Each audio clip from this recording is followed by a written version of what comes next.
Historic Boardwalk Hall in Atlantic City, where a big crowd is filtering in to see some of the top scholastic wrestlers in the nation vie for a New Jersey State Championship. News 12 Varsity presents the 2018 NJSIAA Individual State Wrestling Finals. Hello again, everyone. Lou Brogno with you on the call. Alongside is the current assistant coach at Toms River North and former head coach of Toms River South, John DeMarco. John, welcome to the broadcast. This is the culmination of the New Jersey State wrestling season. Just a tremendous atmosphere here at Boardwalk Hall. And as we said, some of the top wrestlers in the nation competing for a state title. Yes, Lou, New Jersey loves wrestling. And today we're going to have a full house to watch our 2018 state champions be crowned. As we said, you have some of the top wrestlers in the nation here today, a couple of top 10 matchups. Yeah, top 10. Three boys are ranked number one in the entire country, and there is no guarantee they're winning today. And of course, the very first match features McKenzie and Janzer being the returning champ, and both boys are undefeated. Take a look at some of the other matches. As we said, we'll start at 182. Josh McKenzie and Bill Janzer, one of the marquee matchups of the day. How about Patrick Glory at 126 going up against Joe Heilmann? Both wrestlers undefeated. Both wrestlers undefeated, and both wrestlers defeated returning state champions to get to the final here today. 138, also a marquee matchup. Jake Benner going up against Quinn Kinner. Huge match. Both boys are returning state champions. Benner at this weight class at 138, and Kinner coming up a weight class at 132.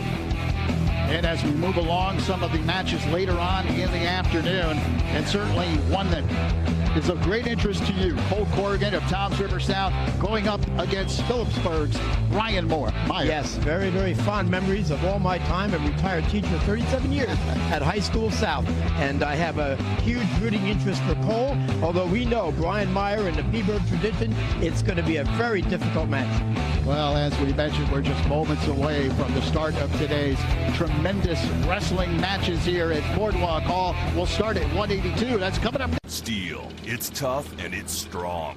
Use that same strength and durability to protect what you need to store with steel utility buildings from steelsheds.com. Heavy-duty steel with all welded construction. You can't dent them by hand. We also make commercial buildings, garages, custom cellar doors, and tenant storage lockers. Manufactured only in the USA by steelsheds.com. Free delivery and free installation, including free steel floor. No cement base needed. Buy direct at steelsheds.com.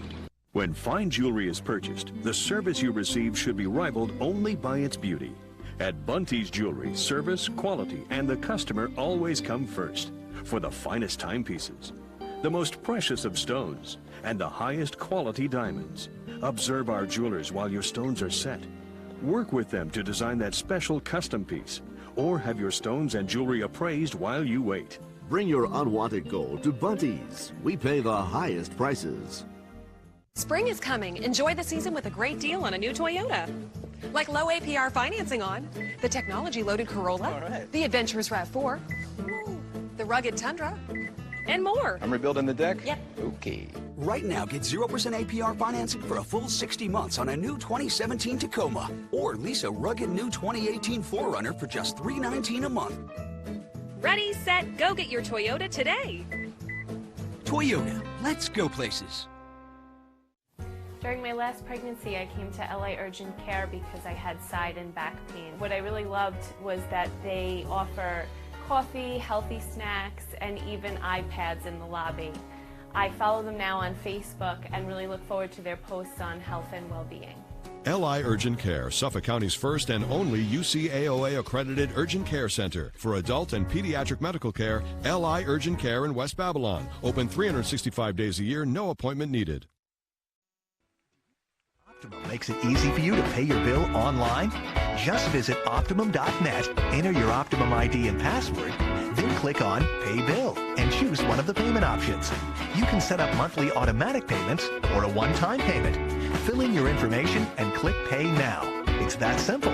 We'll even send you a monthly reminder email to help you keep track. So go ahead, save a stamp, and go green with free online bill pay. Optimum.net has answers and information about all your Optimum services. Sign in and learn more. So you're moving. Great. A whole new place to make your own. Not so fast. First you have to find your stuff, pack, call the moving company, get reviews of the company, call a different company. Plus, there might be weather or something gets broken or you may lose your dog or, oh my, is that a UFO? Then you have to rearrange, reassemble, search, find until you're finally set. At least you don't need to worry about your internet, TV, and phone because they all come with you when you have Optimum. Yeah, moving stuff. We can make it a little easier. Call Optimum today for our exclusive movers offer.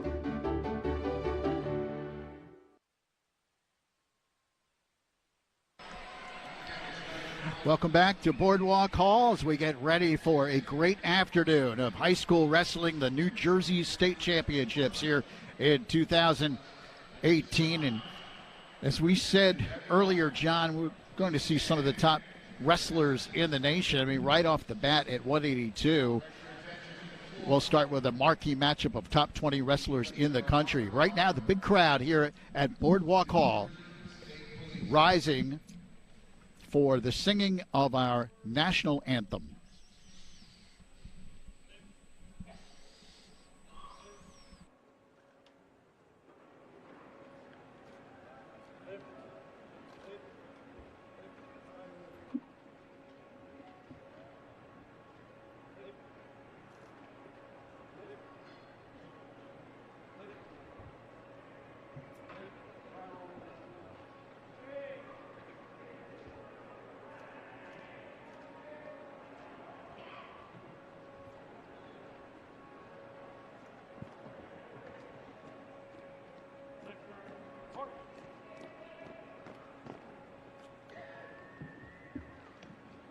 Reminder to everyone to please stand until the honor guard has left the floor. At this time, singing our national anthem will be Kelly Wask, a sophomore at Five Towns College, a 2016 graduate of High Point Regional High School, lead singer of the New Jersey cover band Luke and the Troublemakers, and has opened for 10,000 Maniacs in May of last year. She will sing our national anthem.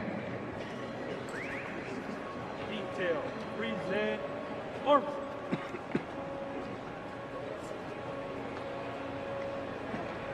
Oh, say, can you see by the dawn's early light what so proudly we hailed at the twilight's last gleaming, whose broad stripes and bright stars through the perilous fight o'er the ramparts we watched were so gallantly streaming.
Of our national anthem here at Boardwalk Hall, and the big crowd with a thunderous ovation, and they're fired up for a tremendous afternoon of high school wrestling, and we are just about ready to get underway.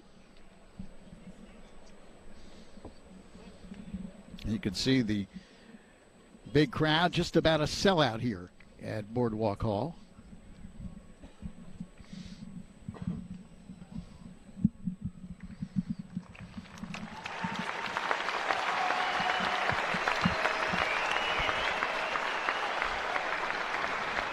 Well, John, as we get ready for our first bout of the afternoon, we'll start at 182 pounds. And it's a dandy. Bill Janzer, the number 1 seed, the 3rd-ranked wrestler in the nation at 182. He's undefeated on the season out of Delsea. And he's headed to Rutgers. He'll take on Josh McKenzie, who's also undefeated out of Bergen Catholic, the number 2 seed, ranked 19th in the nation. Great way to start off the day. Yeah, great start. Of course, we didn't mention maybe one of the most important things. Billy Janzer, defending state champion. And now Josh McKenzie, coming up, only a junior, wants to challenge him for the title. And an interesting contrast in styles in this match, because Janzer is a real solid wrestler, great position, real tough hips, and as you'll see, McKenzie is excitingly quick. Real quick feet. He's going to take a lot of shots, and we're going to see what's going to work out here, the strong hips or the speed. Well, Janzer, as you mentioned last year, the state champion at 170 pounds in his 2nd straight final. In the semifinals, he defeated Zach Monfero of Kittatinny 14-7. And McKenzie, interesting story, in the semis defeating Santo Marino Paulsboro 3-1. But McKenzie did not wrestle last year as he had mononucleosis. A tremendous football player for Bergen Catholic, and I'm sure many of our viewers in northern New Jersey recognize the name Josh McKenzie. A 4-star football prospect, already has offers from Bergen Catholic, Maryland, Temple. A great running back and linebacker at Bergen Catholic. All right, ladies. So here's a kid that can go 2 different ways in his college career. He could go wrestling, he could go football, and he excels in both. Well, he's talented enough that he could do either in college, that's for sure. It's just a matter of what level he wants to take it to.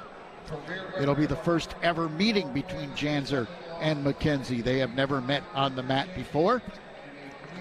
And I think maybe a little bit of advantage for Janzer, having been in this stage last year. So that might be help a little bit. I'm sure the nerves are going high for both of the boys approaching this match. Well, Janzer makes his way out to the mat, and he's undefeated. 35-0 coming in to the tournament this weekend. On his way to Rutgers, the great program that Scott Goodale has built with the Scarlet Knights up at Rutgers, one of the top programs not only in the Big Ten Conference but in the nation. And here comes McKenzie, Josh McKenzie, one of the outstanding Bergen Catholic wrestlers, and Bergen Catholic with 5 wrestlers in the finals this year. And Bergen Catholic honored prior to the individual matches here tonight 7 straight non-public A team titles for Bergen Catholic. Tremendous wrestling program in Oradell. So we're underway. McKenzie in the white and Janzer of Delsea in the red. Janzer in the red with the red anklets, and McKenzie, white uniform with the green anklets. And you can see right now Janzer's kind of keeping a low stance, because I think it's been scouted out the foot speed and quickness of McKenzie. So right now they're feeling each other out. They're kind of measuring the distance as what distance they can get to the guy's legs. And so you'll see a lot of this sparring, pulling, off balancing, trying to create an angle. And right now we go to a deep underhook, but he doesn't have real good head position, so Janzer's going to have a hard time doing much with this, and he finally lets it go. Yeah, low 3-point stance by Janzer today. Hand fighting, pulling. 50 seconds remaining here in period 1. Okay, the first shot of the match. Double leg shot. Defended nicely by Janzer. He took an underhook and stood him right up. And they're fighting for position right on the edge of the mat, and they go out. Both wrestlers out of the circle. 36 seconds remaining in the first. Still no score between Janzer of Delsea and McKenzie of Bergen Catholic.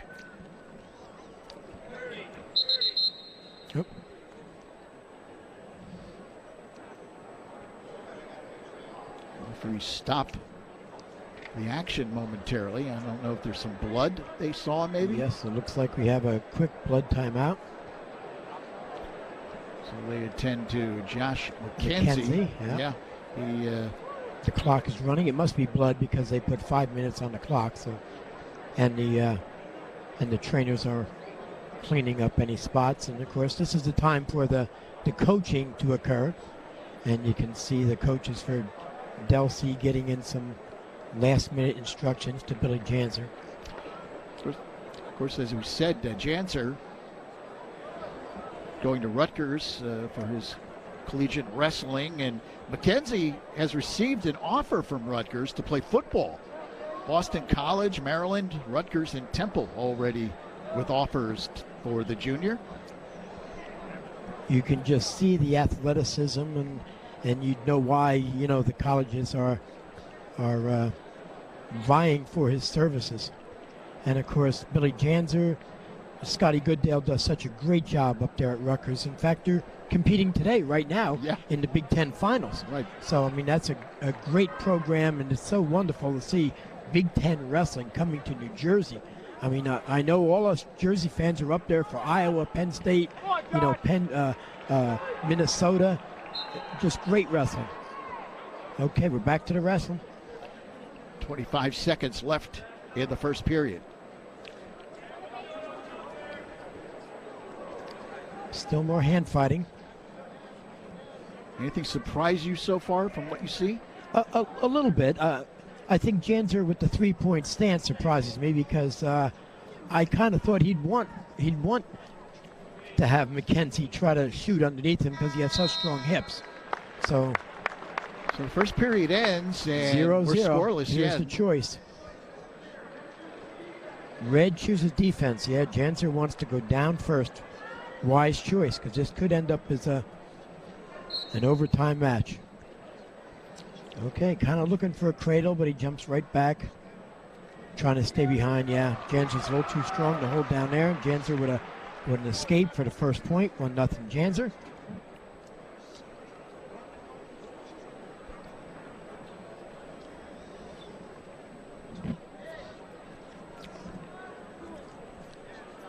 Interesting little technique right there by McKenzie. He was kind of slapping him on the side to try to create an angle for a shot.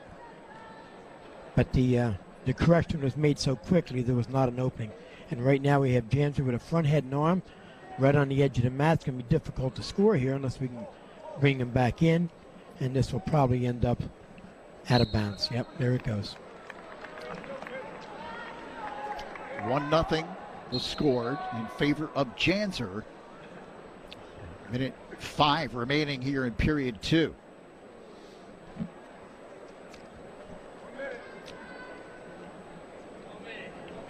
We have level changing going on. The real commitment to a real full shot, there's only been one in the match so far. Still trying to get each other out of position. And you don't want to take that shot because one takedown could definitely decide this match. So you don't want to take a bad shot.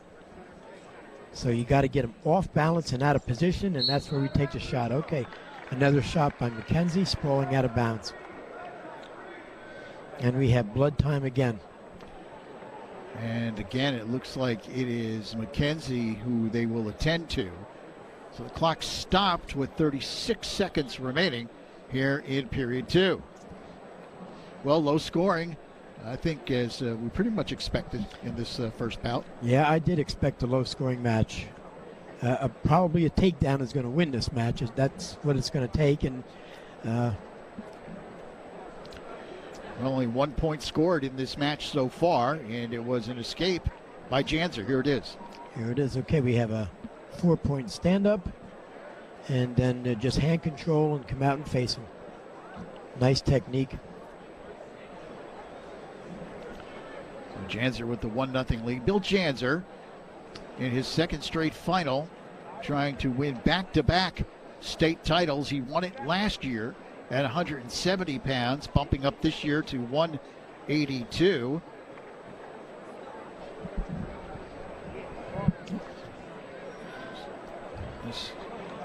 Yeah, they have trainers out there right now, and they've put a gauze pad on top of the injury area, and then they've taped all the way around his head and then put the ear guards on top of that. So hopefully we will have had our last blood timeout.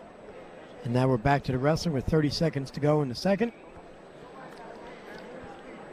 Janser staying in that three-point stance. And it looks like McKenzie trying to pull on his head to bring him out of that position so he could take a shot. See the quickness of McKenzie, but he's unable. Yes, well, it's being defended. It's tough. Yeah. You can see how that three-point stance is going to defend, the shot on the single leg or the double leg. So, second period comes to an end. It's still just 1-0 in favor of Delsey's Janser. Trying to finish the season undefeated, an undefeated state champion. And look at this. It would be, if McKenzie does not score here, it would be his first loss of the year. No, McKenzie scored. Janser gave him the point. Yes. Yeah, Janser gave him the point. McKenzie took bottom, and Janser said, nope, I'm not even going to wrestle on top. We're going to just stand him right up. 1-1, and a takedown's going to win this match. So here we are in the third period. He gets that point. Takedown to win. Yeah. Janser in on a single leg, turning the corner. If he can get that leg up and put it up on his thigh, it's called shelving. That would give him great leverage to finish the shot. Janser trying to step over. McKenzie, pretty smart wrestler right there. Yeah, he took away that step over, and they went out of bounds. So we're still 1-1 with 1:22 remaining in period 3.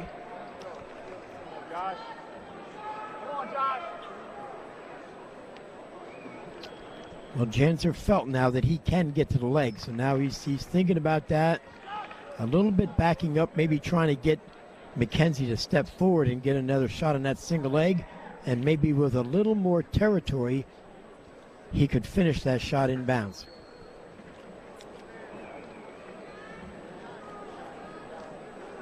Yeah, good hand fighting there. Two strong young men.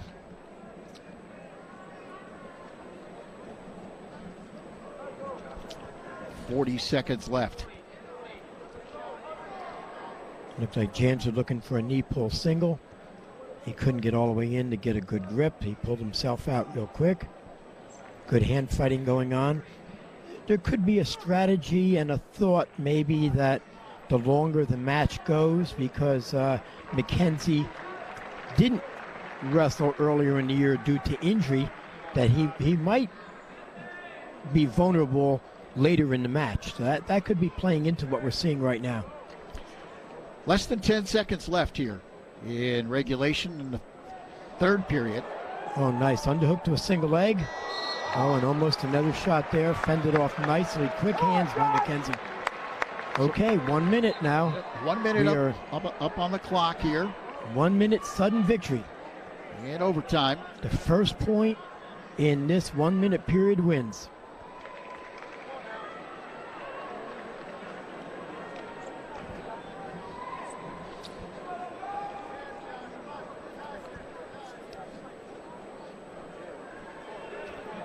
Big hush over the crowd here Yeah, at big Boardwalk hush. Hall. It's almost like they're on the edge of their seats here. A lot of people are wondering right now if a large, nice shot on a single leg. Can he convert it in bounds? Let's see, Janser's got the leg. He may have to try to pull him back in. But without jeopardizing position. No, too quick. Too quick.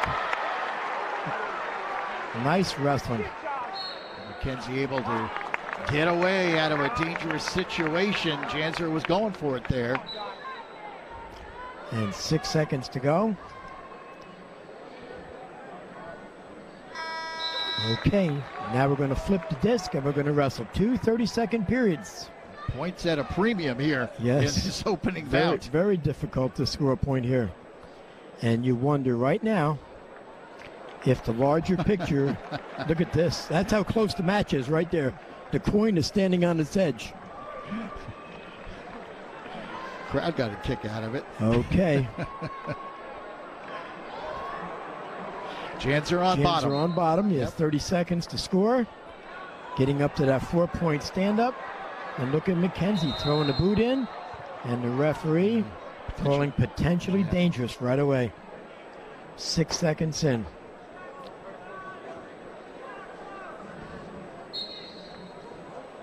Okay, nice arm chop by McKenzie. But we still get that 4-point stand-up. Yep. And Janzer with the escape to go up 2-1.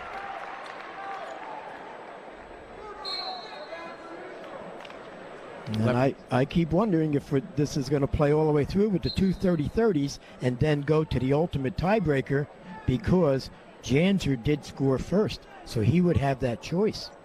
So I'm just wondering right now if that is playing into the strategy of this match right now. Another 30 seconds put up on the clock. Yep. And Janzer with a 2-1 lead. Okay, looks like Janzer's going to try to ride him this time, which he didn't last time. He just let him up.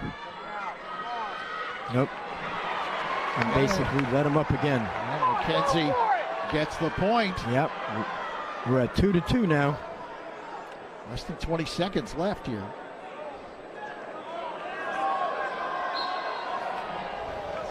Both wrestlers out. 13 seconds left. Yeah, shot, low shot. Not nearly deep enough, but McKenzie's got to put on a push right now, because he knows right now Janzer has a choice in the ultimate tiebreaker. Oh, here it is. First match, ultimate tiebreaker. Here we go, Red's choice. If Red gets out, if Janzer gets out, he wins. If McKenzie holds him down, he wins. You can hear the crowd. Here we go. Yep. McKenzie with a half, trying to pull him back in his lap. Janzer getting to his feet. And there it is. There it is. And Janzer wins 3-2. Hard fought 3-2 match. Good job, both guys. Bill Janzer, his second straight New Jersey State Championship. Yep. Last year 170, this year 182. He remains undefeated. He finishes the season undefeated and undefeated state champ on his way to Rutgers.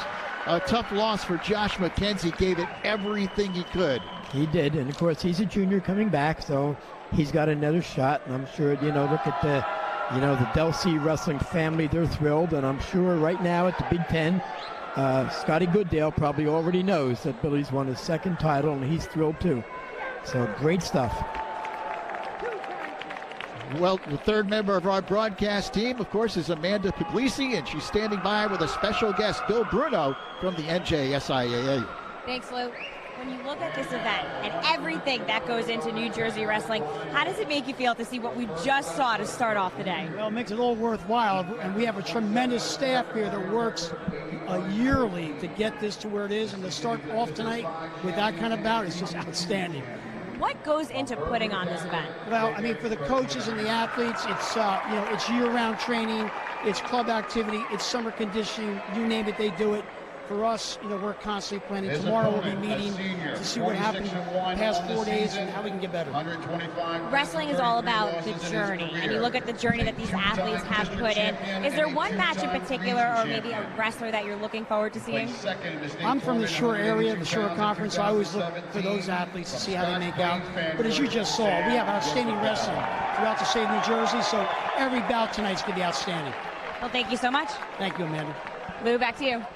All right, Amanda, and up next, 195-pound bout, Jacob Cardenas of Bergen Catholic, 27-4 on the year, number 8 seed, ranked 13th in the nation.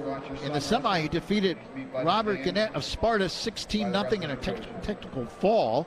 And Sam Westerfeld has lost just once all year from Scotch Plains. The number 2 seed defeated Jake Brown 3-1 of Pope John. Brown, by the way, heading to Harvard, a big win for Westerfeld. Also the Region 4 champ this year. And this is the first time these two wrestlers have met.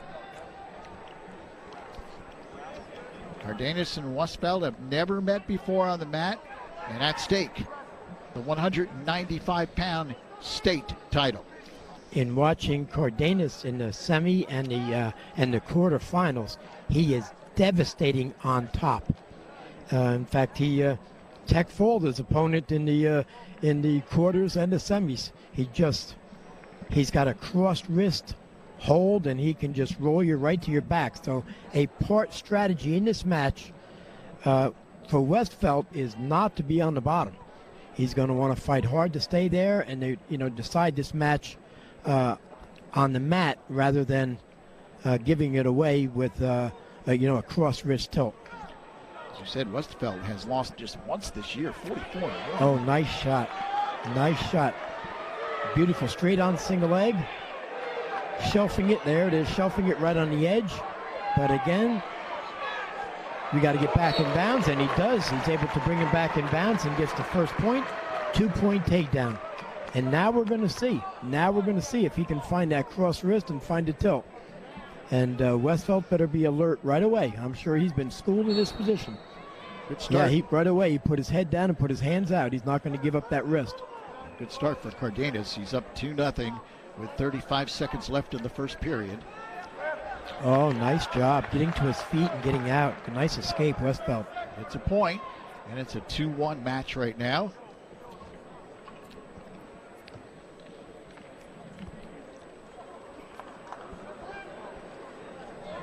Yeah, I think Cardenas is looking for that shot again, that straight on single leg. He got in there nice and quick and shelved it up right away. These are experienced young men out here in this wrestling right now. I mean, these kids are, total training year-round. It's just incredible what the coaches and the youth programs and what goes into this. It's just unbelievable. So the first period comes to an end with Cardenas up top, 2-1. Let's see. Okay. After the flip. Westfeld deferred, and Cardenas looks like was a little bit undecided, but he did take bottom. A little undecided, but yeah, I'm going to go down, he says. And here we go. He gets to his feet quick. Nice stand up. There we go. Quick. Inside stand up and out. 3-1 lead. So he's got a 2-point lead here. We're just underway in the second period of 195 pounds. Yeah, I sense that Cardenas has Westfeld where he wants him right now, because you could see that Westfeld is coming after him. And I think Cardenas wants to have him coming forward and take that single leg shot again. See where he stands up and try to get that guy, his opponent, to stand up, and then he can get down and get a shot. So there's some jostling going on here in addition to the wrestling, just to try to outposition your opponent. Here's a good pull. And again, we hear from the benches, pull, pull, pull. Try to get your opponent to stand, and that's when the opening to take the shot.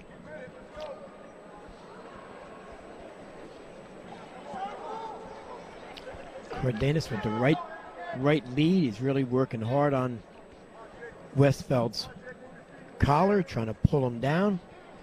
Nothing going. Less than a minute left now, actually ticking down towards 45 seconds left. And again, this is very experienced young men, and they know right now that Westfeld is going to take the bottom in the third period. And if he gets an escape, he's still going to oh, nice shot on the single leg. And again, foot sweep. Cardenas, nice single leg. Yeah, 2-point takedown. Converted it, yep.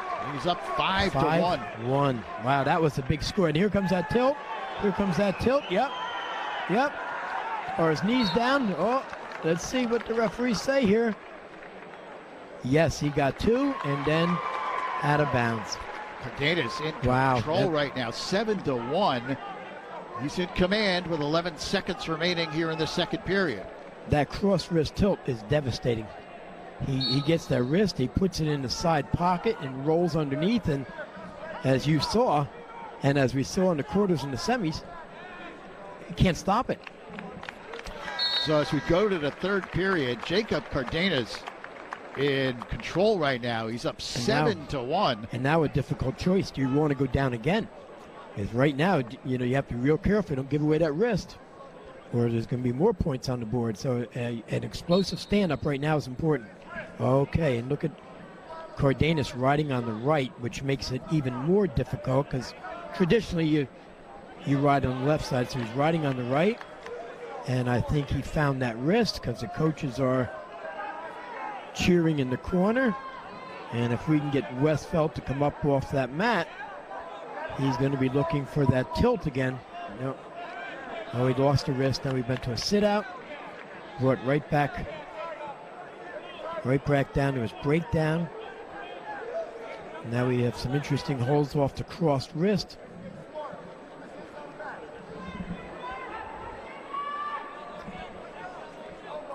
Minute 15. Oh, yeah, remaining. here we go. Here we go. Pulling him back with a T-bar tilt. Nope, not going to risk that. Oh, he transitions into a nice bar arm on the right-hand side. Okay, there's a... Oh, nice job. Swimmers with Westfeld swim right out of it. That's a powerful pinning hold. And look at this. Here comes that tilt again. Here we go. Boy, is he good with this hold. Son of a gun. And look at that. He had him in such a high bridge. He was actually all the way underneath. He gets 3 points, and he's up 10 to 1. 10 to 1. 10 to 1. 5 points for that cross wrist tilt. And the escape, 10 to 2. 32 seconds remaining in the match. So Cardenas looks like he's on his way to a state title here. Yes, I'm sure he's going to have his conservative boots on right now. 10 to 2 the score with 20 seconds remaining. Westfeld's got to look for something big. If he's got a headlock or a lat toss, he's got to go big right now. 10 seconds to go in the match.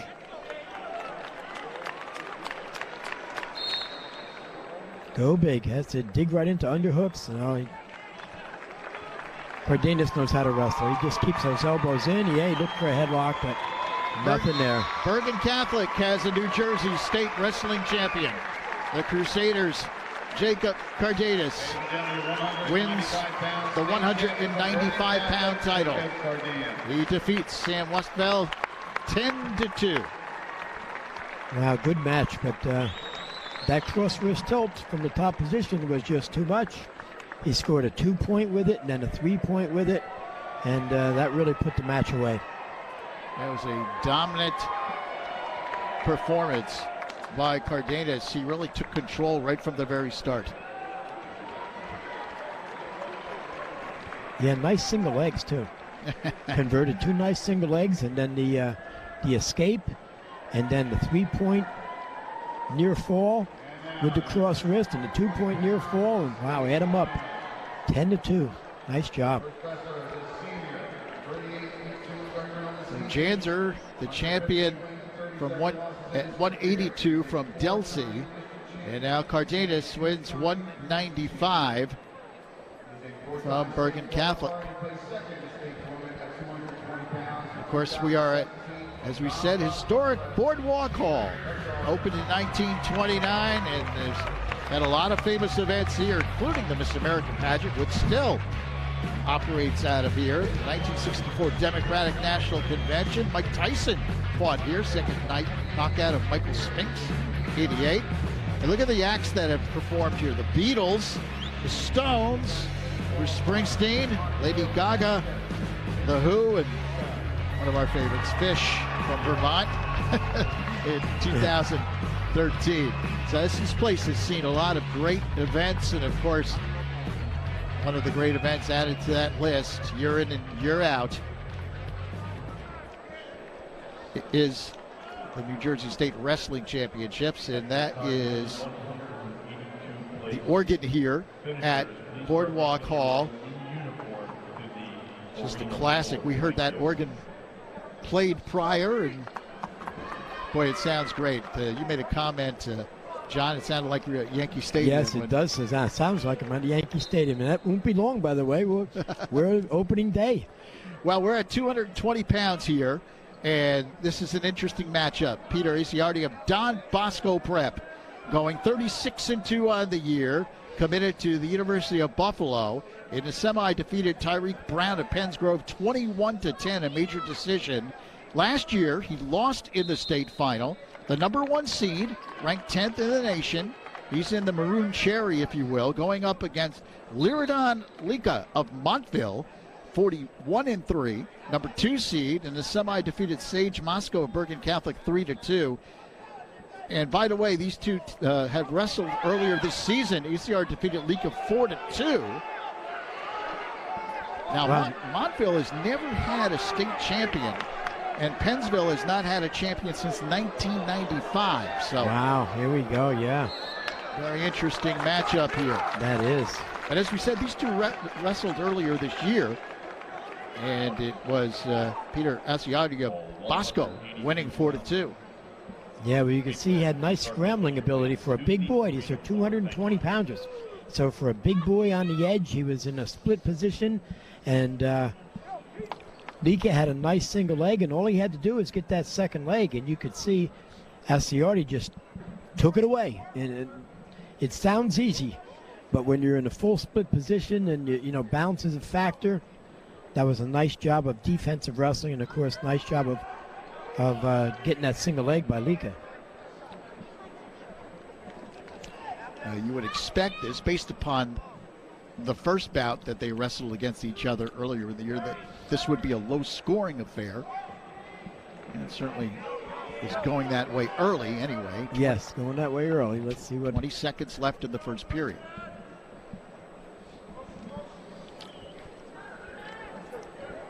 Oh, nice front head and arm. A snap down to a front head and arm by Lika. But can't get him down to the mat. You got to get him down to the mat but score with that hold. And just 5 seconds left here now in the first. And the first period is going to end scoreless. 0-0. And now in this match again, I'm going to say it's a very important choice. Green chooses, and Green wants bottom right now. Smart move by Lika, just in case this goes the whole way, and we get to that UTB like we did with our first one. Yeah, quick escape. Yeah, there's your first point of the match, scored by Lika of Montville. He's up 1-0. Yeah, Cardi's going to start picking up the pace, I believe. 'Cause they're all aware of what happens if we give away escapes in the third period, and then we get to the 0-2 overtime periods, and how that works with the choice and the ultimate tiebreaker. So they've got immediate goals, and then they look at the long term also for the match. And you can see right now Cardi's starting to pull more to try to open up a shot. Pull. There you go. There we go. That's how you open the shot up. There we go. Pull again. And then Lika pushes right in.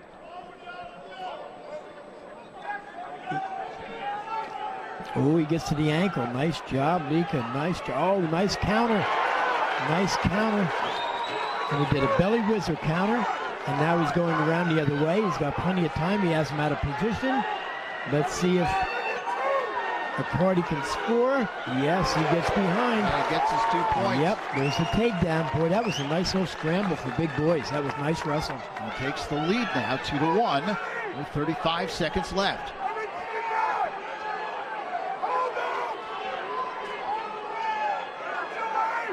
Look at this hold. Look at this. He's got a far side headlock, and he tries to pull him back into his hips, into a tilt. Pretty nice wrestling. Look at this. Here we go. Pull him back, stretch him out. This is very smart wrestling right here by Cody. Well, he was in, as we said, the state final last year and lost. Yes. So we're trying to come back now and win the second go-around. Yep. And right now he has a 2-1 lead. 2-1 lead, and it's his choice. And he wants down for the third period. 2-1 lead in the third period. McKenzie in the 182-pound weight class. Please report immediately to the arena floor in uniform. Okay, third period started.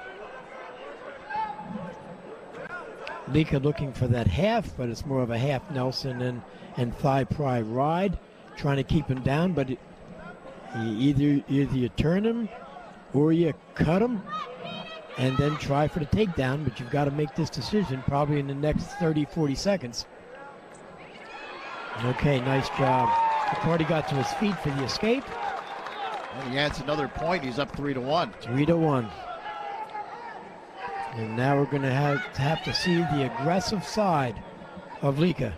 He's got to go now. 120. Still has time. Minute 15 remaining in the third. Twice he's gotten to Carty's leg, but Carty's defensive skills are very good. You got to get a clear shot. You got to get a pull and a shot. Final minute now. And he tries a little shrug, but that only created more distance. You got to. There we go. Right back to the big tie. Carty with pulling. There's a shot. Nothing going. Maybe double up the shot, Lika. Take 2 in a row.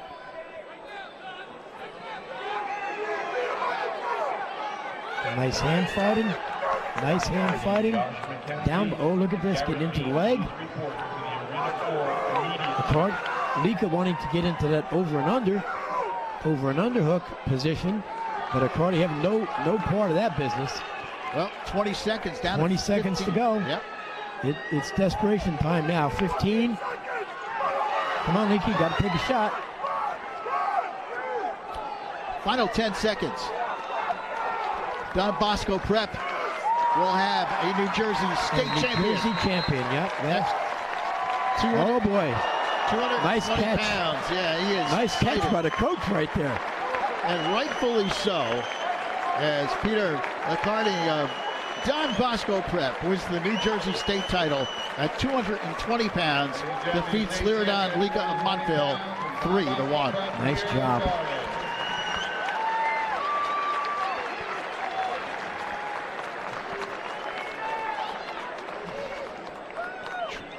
Tremendous win for the Buffalo-bound Peter McCartney. So we have a timeout here at Boardwalk Hall in Atlantic City. More state championship wrestling upcoming on News 12 Varsity. We're searching out the best products and the best material for our homeowners. They don't have to do the research. We already did it. And our men are being trained through the manufacturers. The manufacturer guarantees our workmanship as well. When you factor in the high cost to heat your house, to cool your house in the summertime, the Simonton 9800 window virtually pays for itself along with the 0% interest for 5 years. Whether it's the windows, the siding, or the roof, it's good for a lifetime. This home saving tip is brought to you by King Quality. Passion. Where can it take your business? From big dreams to the big time.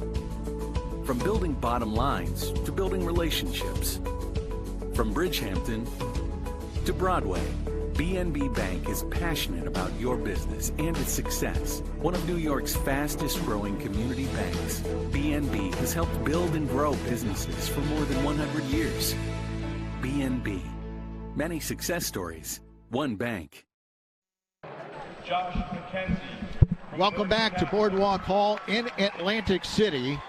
And you see what is upcoming here. The heavyweights at 285 pounds will be next up. And that'll be Cody Wood of Pennsville against Luis Fernandez of Voorhees. And then we'll go up to the little guys, if you will, at 106, Dean Peterson of St. John Vianney and Joey Oliveri of Hanover Park. And then Sammy Alvarez of St. Joe's Montvale against Anthony Clark of Del Martin at 113. Well, so far, we've seen some interesting wrestling. We started at 182. It was Bill Janzer who defeated Josh McKenzie. Janzer of Delsea gets over McKenzie of Bergen Catholic 3-2 in overtime. And at 195, a big win for Jacob Cardenas, who won handily over Sam Westfeld of Scotch Plains 10-2. And then at 220, Don Bosco Prep's Peter McCarty over Liridon Lika of Montville 3-1. So the heavyweights will be coming up next. Lou Brogno joined by John DeMarco, the assistant coach at Toms River North and former head coach at Toms River South. For 25 years, the head coach of Toms River South in your 46th year overall in coaching. And John, I know you love high school wrestling, and it's got to be a special day for you when the state finals take place. Well, it is a special day because the boys have put in such time and effort into this. And, you know, wrestling is the epitome of a family sport. So the whole family's involved in this. If you go on a diet, we all go on a diet. If you got to run, we all run. So it's fitness, and it's the whole family that's involved in this. And of course the coaching and the intermediate school coaching, the club coaching, the youth coaching, the days you're lifting weights, the mornings that you're running. You know, it's so much that goes into getting to this level of athlete, not to mention the competitions.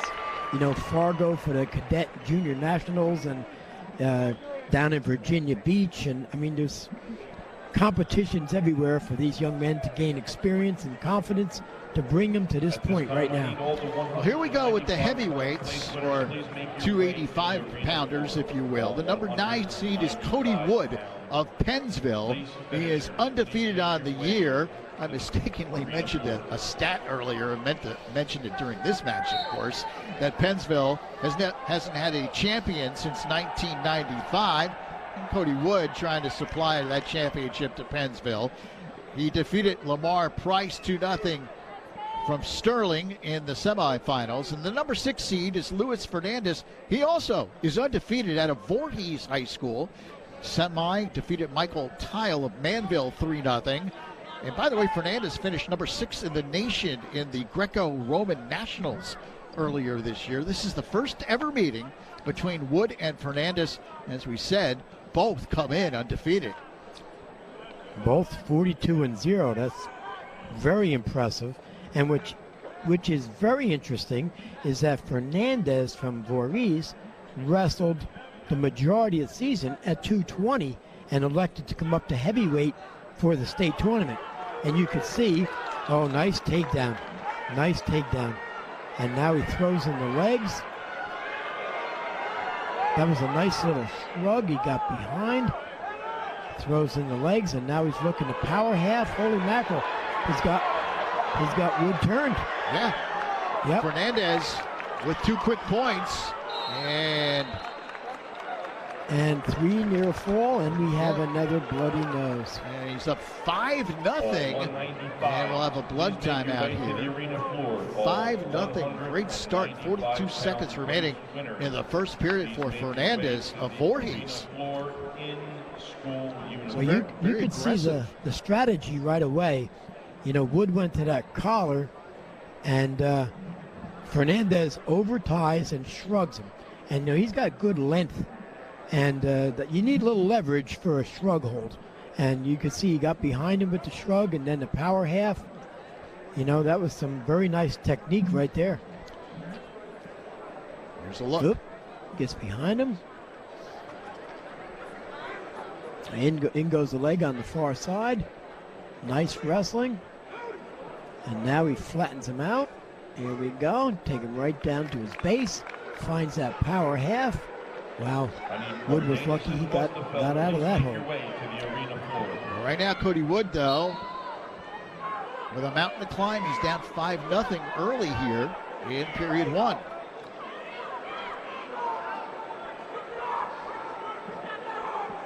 Fernandez trying to turn Wood again. Look at this with the cradle. Beautiful. Far side cradle.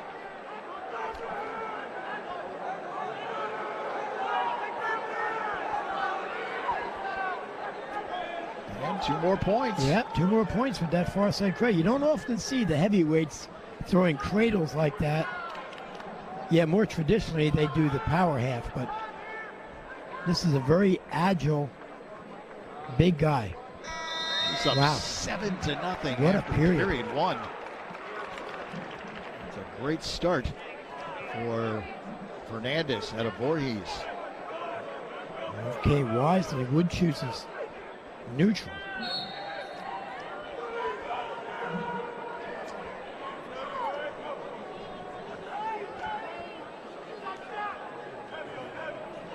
And we're going to have to pick up the pace here for Mr. Wood if he's going to get back in this match. 7 looms large on that scoreboard right now.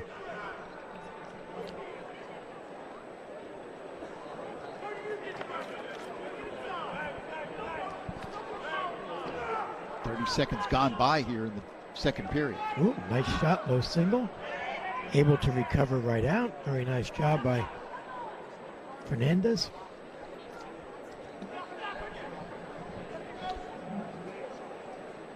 Minute 15 left. Well, here's an ankle pick. Look at this. Look at this. Oh, nice step over. Oh, nice move. 2 more points. And it's catching him on his back. And 2 more. Look at this. And a fall. And a fall in exactly 3 minutes. In exactly 3 minutes, we have a pin. What a job. Fernandez wins the state title by fall. 3-minute mark. He pins Cody Wood of Pennsville. So Fernandez finishes the season an undefeated state champion in the heavyweight division. How about that? Impressive. And Fernandez really dominated that bout right from the very start. Well, right now, Amanda is standing by with the champion of 182 pounds, Delsey's Bill Janzer. Amanda?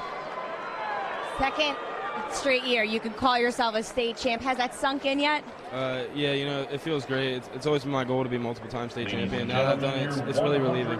You know, this year it seemed like you and Mackenzie both had a different sense of, or a different style of wrestling. So what was your strategy going into today? I knew Mackenzie was a real athletic kid and he liked to score from outside, so I wanted to stay low and try to keep him from putting points on the board, because I knew if I won that toss in the second period, I'd be able to get out in overtime. You're moving on to Rutgers next year. How does it feel for you that you finished your senior year, of course with the state title, but you're also undefeated?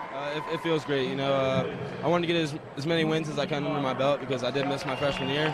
So being able to go undefeated, it definitely helped. And, you know, I'm really confident going into next year, and I'm excited to be able to wrestle up there at Rutgers. Bill, congratulations. Good luck next year. Thank you.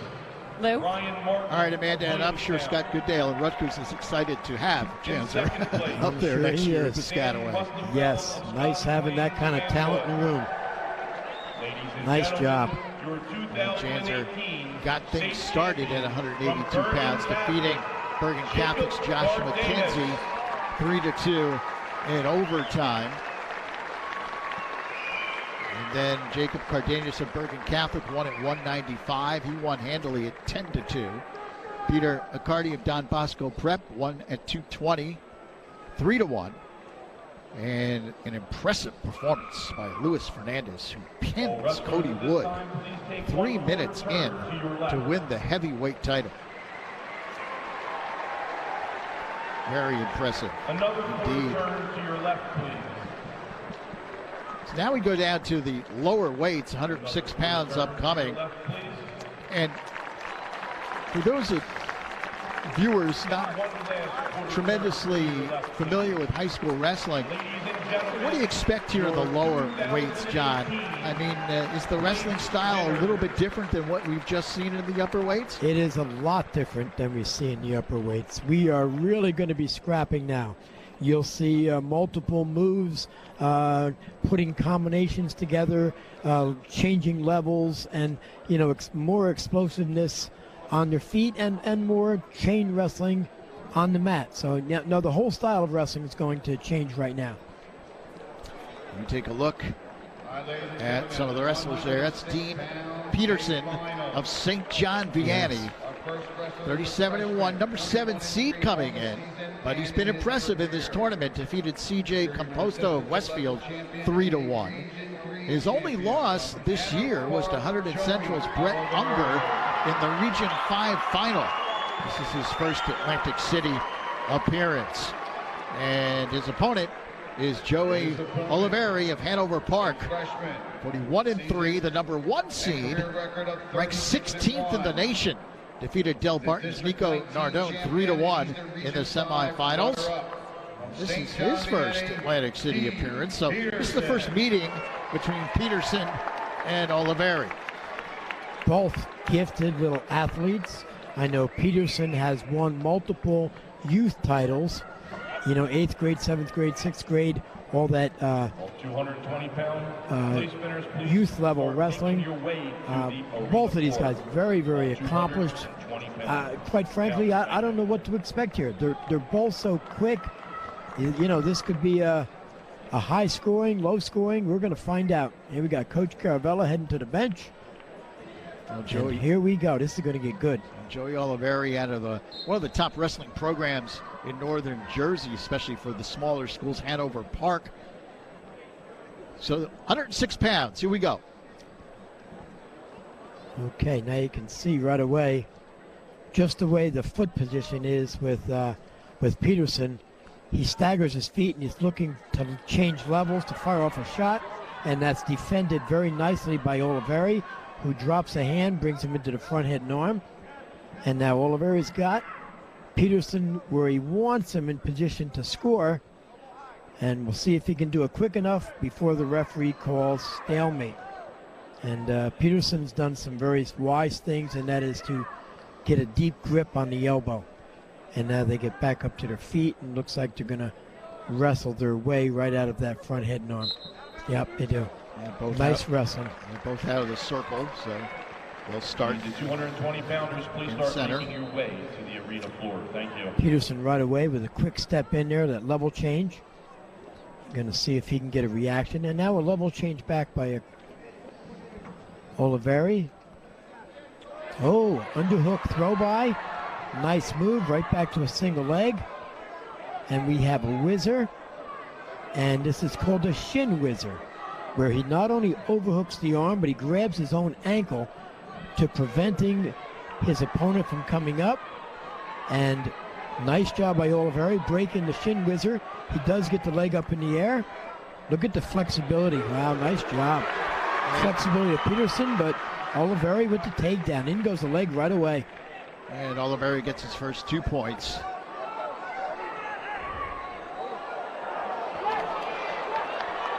Yes, look at that. An unusual defense to the leg rod. Nice escape by Peterson. And we go out of bounds. 12 seconds to go. First period. No. Green is Joey Oliveri, and he's up 2-1 over Peterson.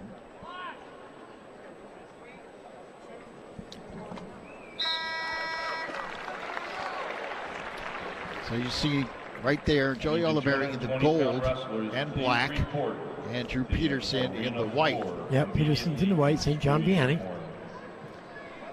And Peterson's taking bottom. Now again, he knows that Oliveri threw that leg in. So he's going to be expecting that. And nice job by Oliveri, trying to open him up a little bit. Try to get the leg back in, slow the match down.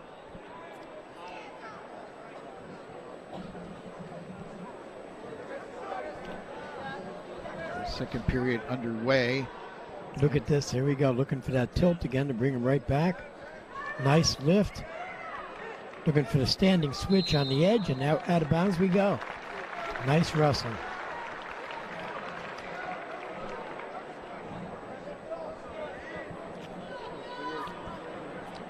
Mentioned Joey Oliveri, ranked in the top 20 in the nation, coming in at number 16.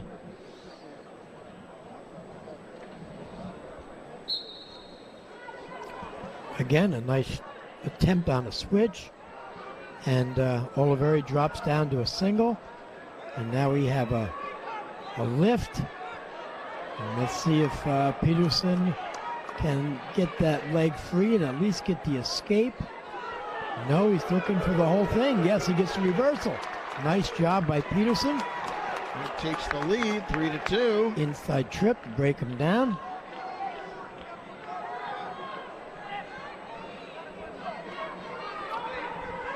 And now a minute to go in the second. Oh, cross wrist ride. Everybody's respecting that here. Nice job. We need a mat return. Okay, they go out of bounds. 52 seconds remaining here in the third period. It's a 3-2 lead right now for Dean Peterson of St. John Vianney. Injury time. And he took an injury time on his last night in the semifinal also on his knee. And he keeps moving it around real funny, like he might have a cartilage loose in there, because he wiggles the knee around, see if he can't get it back in place.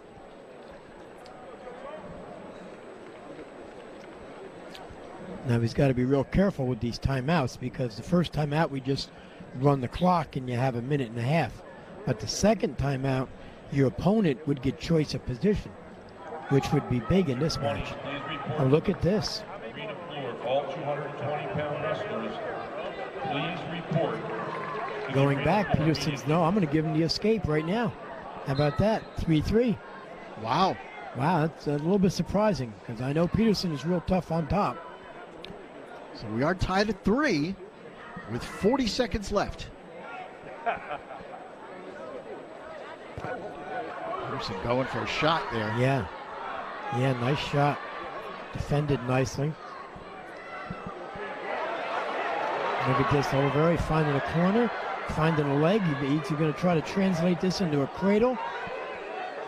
Trying to, if he can break him off his base, but this is a difficult position because Peterson has his arm all the way around his body. So it's tough to convert this position right now. Less than 10 seconds left. Yeah, the coaches, whoa, look, they gave the 2-point takedown there. That's huge. Wow. Wow, they gave the 2. And the second official confirmed it.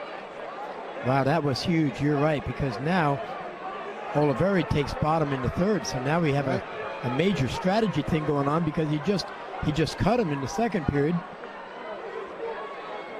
So now he's got to try to turn him. Down 2 points in the third period on top.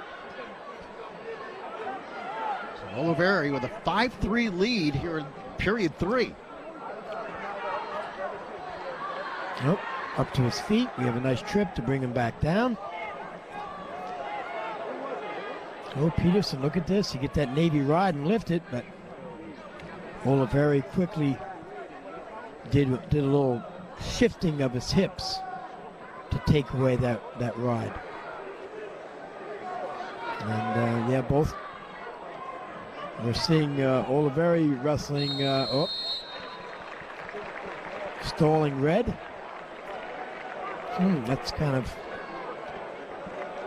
unusual. Red knee. Okay, there we go. Now we just cut him. Okay, so it's 6-3. And guess what, Oliveri? You need 2 takedowns now in the next minute and 20. That would bring you back even. So Oliveri's got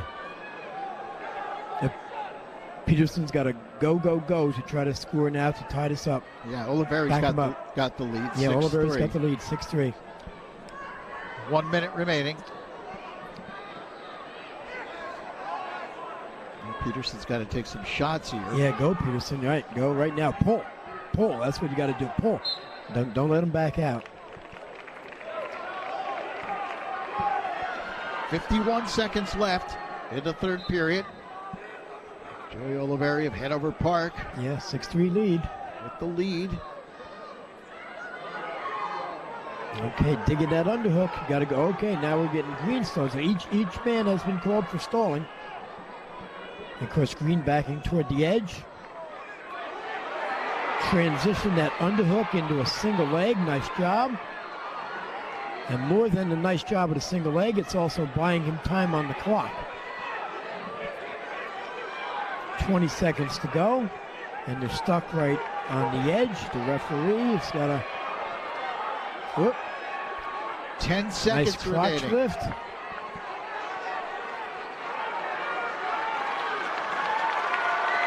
And that's where the match ends. 6-3. Nice job, Oliveri.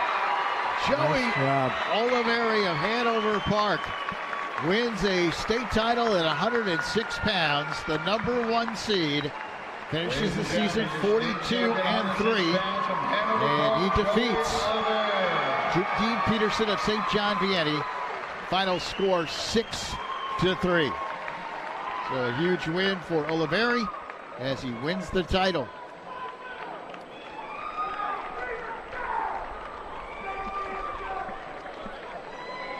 And right now, Amanda is standing by with Jacob Cardenas of Bergen Catholic, who won a state championship at 195 pounds. Amanda, Jacob, last year you didn't make it out of the round of 12, so entering this weekend, how hungry were you? I don't think anybody really knows how bad I wanted the state title. You know, like not getting knocked off the round of 12 last year just like hurt me ever since. You know, I just wanted this since I was a little kid. You come into this the 8th seed, so did you feel a little bit like you were the underdog? No, I wouldn't say underdog. I was, of course, like upset with my seed. Like, I just took it as, you know what, doesn't matter what seed. I'll just wrestle any of my match how I'm supposed to wrestle my match. All right, so tell me, what's with this shirt? Who's really number one? What's going on with the Crusaders here? Well, did you hear about the we beat Blair in the Who's Number One duels? Then we fell short wrestling Montini, and like it was kind of like controversial how we should still be number one because like cancels out. Something confused. It was like really confusing, but we really think we should be number one. Well, of course, Crusaders always think that they're the best, right? Yeah. Listen, you certainly were the best this week. You had a dominating performance yesterday and today. So what was the key to your success? Just wrestle how I wrestle every day in the room. You know, just be mentally there and just do what I'm best at. Jacob, thanks so much. All right, thank you.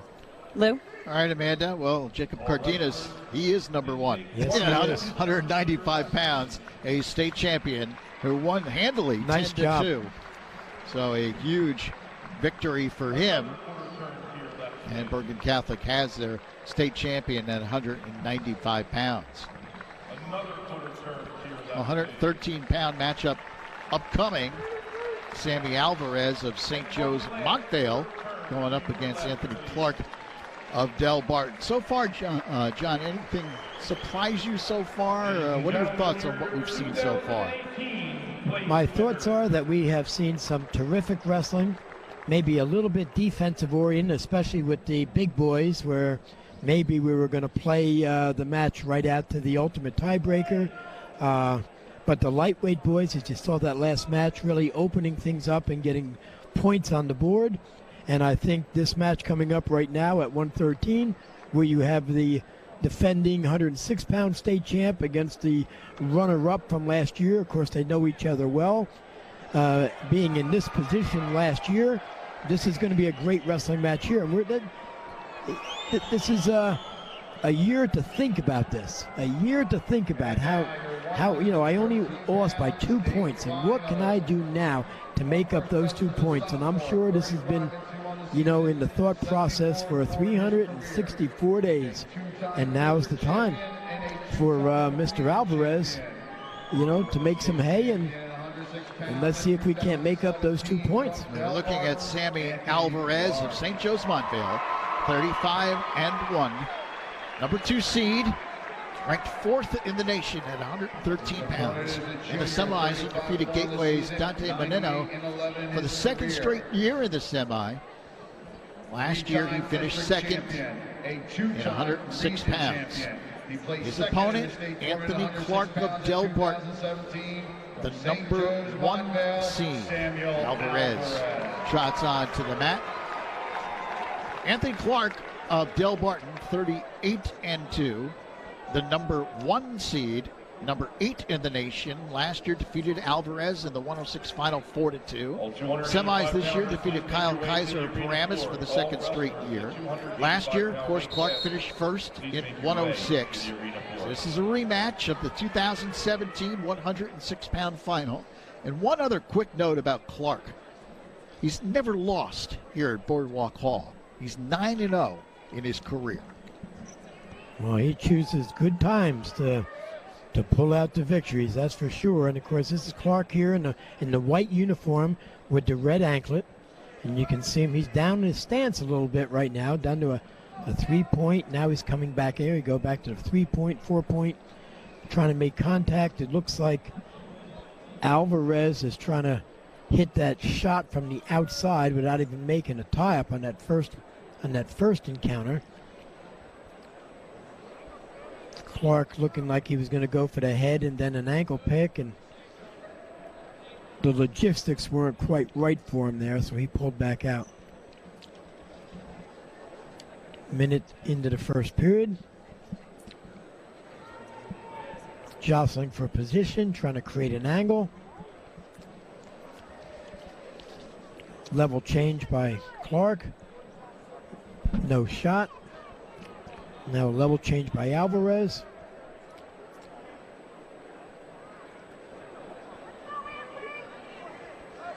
A guarded shot by Clark. We grabbed the head and the leg. Of course, it's very difficult to score from that position. You really have to get both hands on the leg.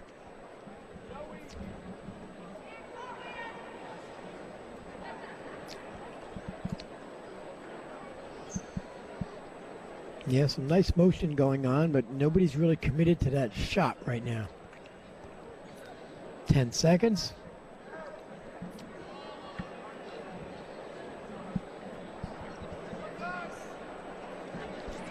And as the first period ends, no score between Alvarez and Anthony Clark. An important flip of the coin right now. 285s, please make your way to the arena. Whoa, I'm surprised. Thank you.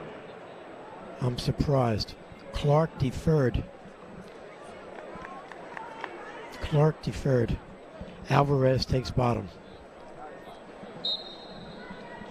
So second period is underway. Second period's underway. Sammy Alvarez of St. Joe's Montvale. Only one loss all year. Anthony Clark of Del Barton coming in with just 2 defeats on the season. Clark pulling Alvarez back into the crab ride position. And now he tilts him to the side and is sticking the leg into a leg grapevine. Being defended by Alvarez, and he doesn't want to let it get in too deep. Oh, but it's in deep right now, and now we have Clark looking for the stretch and pull him back to a head and arm tilt.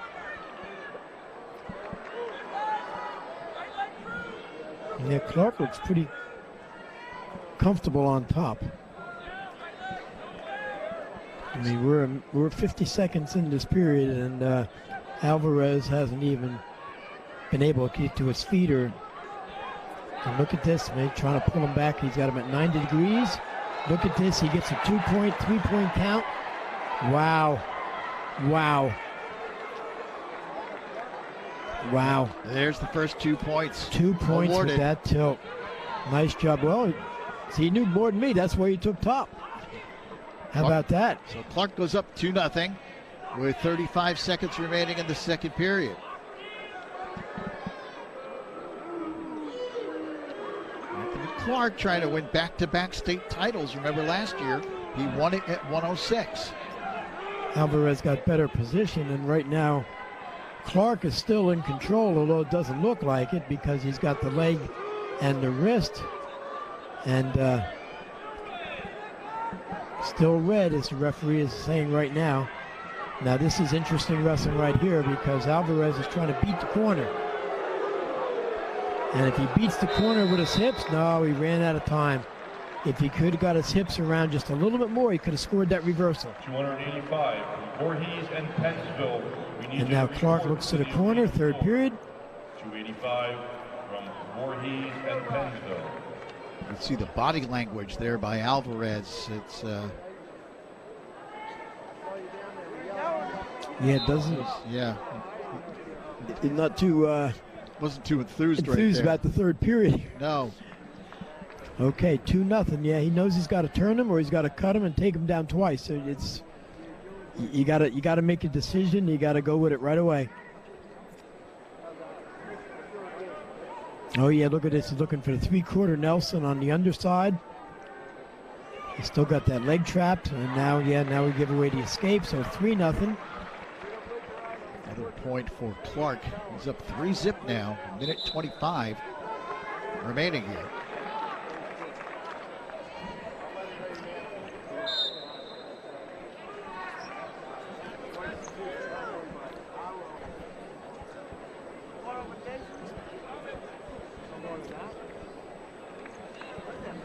Alvarez looking like he's trying to dig into, underhooks and try to bring him to the upper body, where maybe you can find one move and you could possibly win this match with a big throw, but Clark is a little too foxy for that. You can see he digs his elbows in, blocks with his head. He's not giving in to any pressure right here. You can see Clark knows how to wrestle and he knows how to win. Alvarez with the underhook. And the referee with a stall claw here on the edge. And out of bounds they go. Both out. They'll go back to center. 43 seconds now left. There we go with a shot going out of bounds. Mr. Clark is flirting with a stall call. Nice shot. Nice shot. Look at this. Nice shot. And still not a takedown. Holy cow. All that beautiful technique and positioning. And Clark is able to reach back and grab a leg. 15 seconds to go. And we're still scrambling. Oh no, he did get the takedown. Let's see if he can tilt him. He's got 10 seconds to do it. 3-2. 3-2. That's the 2. Does he have it? And he will not. And he will run out of time. Be able to do it as Clark hangs on. Anthony Clark hangs on for the victory and wins it 3-2. Alvarez gave it a shot at the end. He did. No question. But Anthony Clark of Delmarton is the state champion at 113 pounds.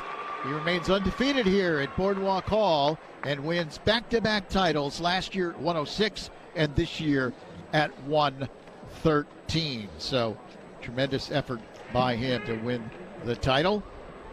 Clark defeats Alvarez 3-2. Well, Amanda is standing by with the state champion at 220 pounds, Peter Riccardi of Don Bosco Prep. Amanda? Pete, ever since you lost last year, I know you have been on a mission. How does it feel to accomplish that mission and to be a state champ? It feels amazing. You know, I worked so hard for this, and you know, continue training, and you know, I dreamed about this moment every day, ever since I lost, ever since that Monday. So it was a good feeling. I'm sure it's also been a dream for your family as well. I saw you go over after your win, and you shared a hug with them. What did that moment mean for you? That moment meant everything. You know, my parents are always the biggest supporters. And yeah, they've always been the biggest supporters, and I love them for them, you know. Ever since I was down and stuff, they always kept me up and always kept it's always next year. But my senior year, there's no next year, so. You faced your opponent Lika in the Sam Cali Invitational, so how did that help you today, kind of knowing his style? It helped me by, like, wrestling him, knowing his style, and like knowing his moves and stuff. Pete, congratulations. Thanks again. Thank you. Well, guys, we are 6 matches in. There's plenty more New Jersey Championship Wrestling coming up after this. All wrestlers, please take one.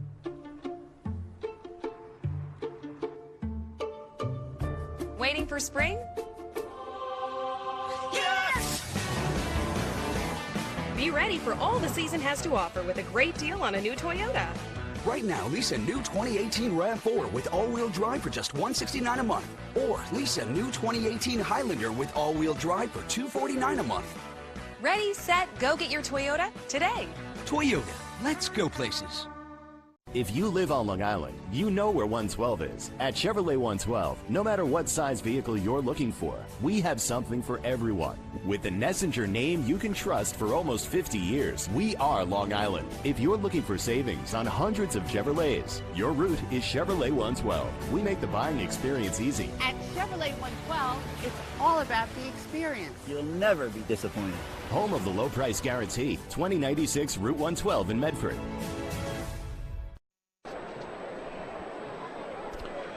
Back in a jam-packed Boardwalk Hall in Atlantic City, New Jersey State Wrestling Championships. And up next, 120 pounds, it'll be Mitch Polito against Bergen Catholic's Robert Howard, followed by Patrick Glory and Joe Heilmann at 126, and Lucas Ravato and Kyle Swendorn at 132 pounds. Seen some outstanding wrestling so far. Glad you could join us. Lou Brogno alongside John DeMarco and Amanda Puglisi and our entire News 12 varsity team here in AC on championship weekend for New Jersey High School Wrestling. And then you see Mitch Polito of East Brunswick High School, ranked 16th in the nation, the number 4 seed, undefeated on the year, 37-0, headed to Lehigh, one of the great wrestling programs in the nation. In the semis, he defeated Joe Anchio of Seneca. Last year, Polito finished 3rd at 113 pounds. He's bumped up to 120 this year. He takes on a tough customer the #1 ranked wrestler in the nation at 120 pounds, Robert Howard, the sophomore from Bergen Catholic, 35-1 on the year. The #3 seed who defeated Antonio Menino of Gateway 3-1 in overtime. Last year finished second at 113. This is the first ever meeting between Polito and Howard. Well, I think the pace of wrestling is going to go up right now. Polito beat Manchio last night, who was a state champion in the past, and Howard beat Menino, who was a state champion last year. And as I said that, the referee blew the whistle, and Howard's in on a shot. 120 pounds. And look at this. We're giving a takedown. The hands were on the mat. And now it's 2-0. Howard. Howard in the gold. Howard in the gold. And Polito in the green. Already, well, as you mentioned, Howard didn't waste any time. He already gets a quick 2 points. Quick 2 points. This is going to be like this for 6 minutes, I believe. The semifinals last night in this weight class were just incredible. And, I mean, the fans were all standing and cheering. It was just an incredible environment. And these two boys are going to let it fly here. Yeah, Howard is the #1 ranked boy in the country at 120 pounds. And, you know, of course, you go to different publications, but according to Intermat, Robert Howard is numero uno right now. Polito trying to get up to a 4-point stand. There we go. Now if he can work some hands. Howard tough on top, but, you know, he decides to let him go. This is a top 20 matchup. You mentioned Howard #1, but Polito's number 16 in the nation. Yeah. And quite frankly, it doesn't even matter. That's how it just doesn't matter.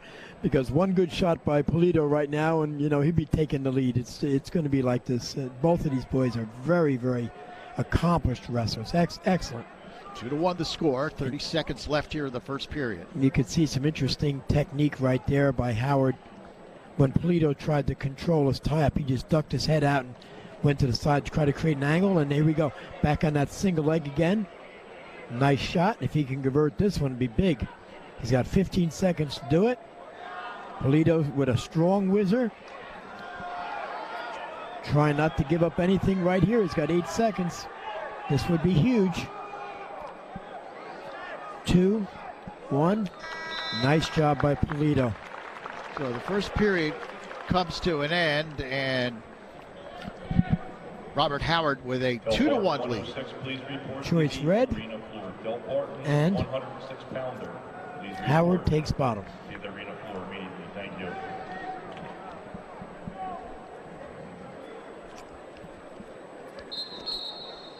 And you mentioned Polito heading to Lehigh, John. And so many of these kids, not only outstanding wrestlers, but they really do it in the classroom as well. They really do. Excellent universities. I mean, Lehigh, great wrestling program. Coach Santoro ranked in the top 10 teams in the country. Academically, I mean, you know, they're the engineers. Right. They're the engineers of the world. So it tells you, you know, the goals that these young men have in wrestling, in life. It's serious stuff. And we had a stall warning on Howard on the bottom. And he did get to his feet, but he got out of bounds. Still 2-1. Bergen Catholic's Robert Howard in the lead with 1:28 remaining here in the second period. Yep. Howard's got to get to his feet and get out, because you definitely do not want to get broken down by Polito. He's got an excellent bar arm. And I know that because he bar-armed my 120-pounder, and bad things happened. Whoa, nice. That was close. The crowd got excited, yeah, but no points. Nice little pullback. And then a Granby roll, and he's out. So Howard with a 3-1 lead. Gets the escape. He's up by 2.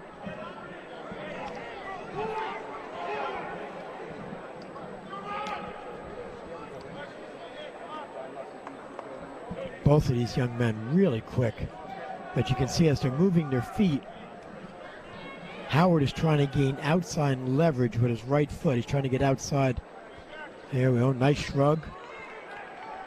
And when the shrug was countered, he dug right back into an underhook. And I'm a little surprised he didn't follow that up with a shot too.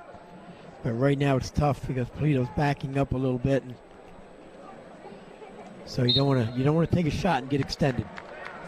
So smart wrestling of both guys.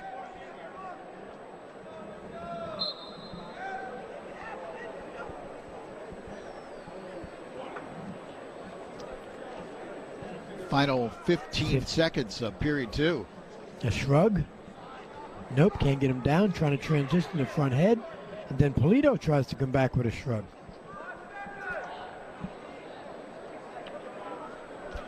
And second period ends 3-1 in favor of Robert Howard. Okay, Polito down by 2 now. And taking bottom. As he wrestled this third period.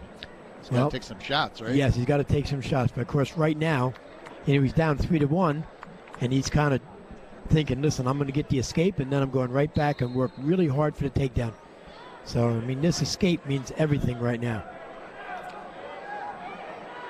And, of course, there has been a stall warning on Howard, so he kind of has to watch himself. Because if he gets banged for stalling on top, that would be a point. There you go. He knew better than to hang too long. He cut Polito 3-2. Oh, nice. Snap down, a shot at double leg. Polito digs in with both arms, brings him back up to his feet. Oh, look at this. Look at this beautiful elbow pull, high crotch. Boy, that was nice wrestling right there. And it looks like Polito's shaken up on the play as he goes out of the circle. Yeah. And gets up on that move. Yeah, they'll check him out quickly, but I'm sure he doesn't want too much time to go by. Here it is again. He kind of got twisted awkwardly there. Yeah. And he's back out. He's back, yeah. 30 seconds of injury time. 125 in the match, 3-2.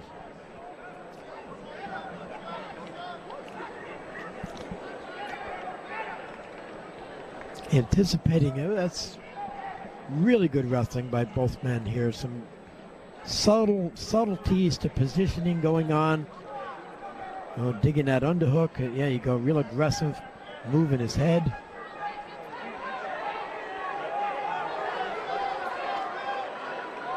Oop.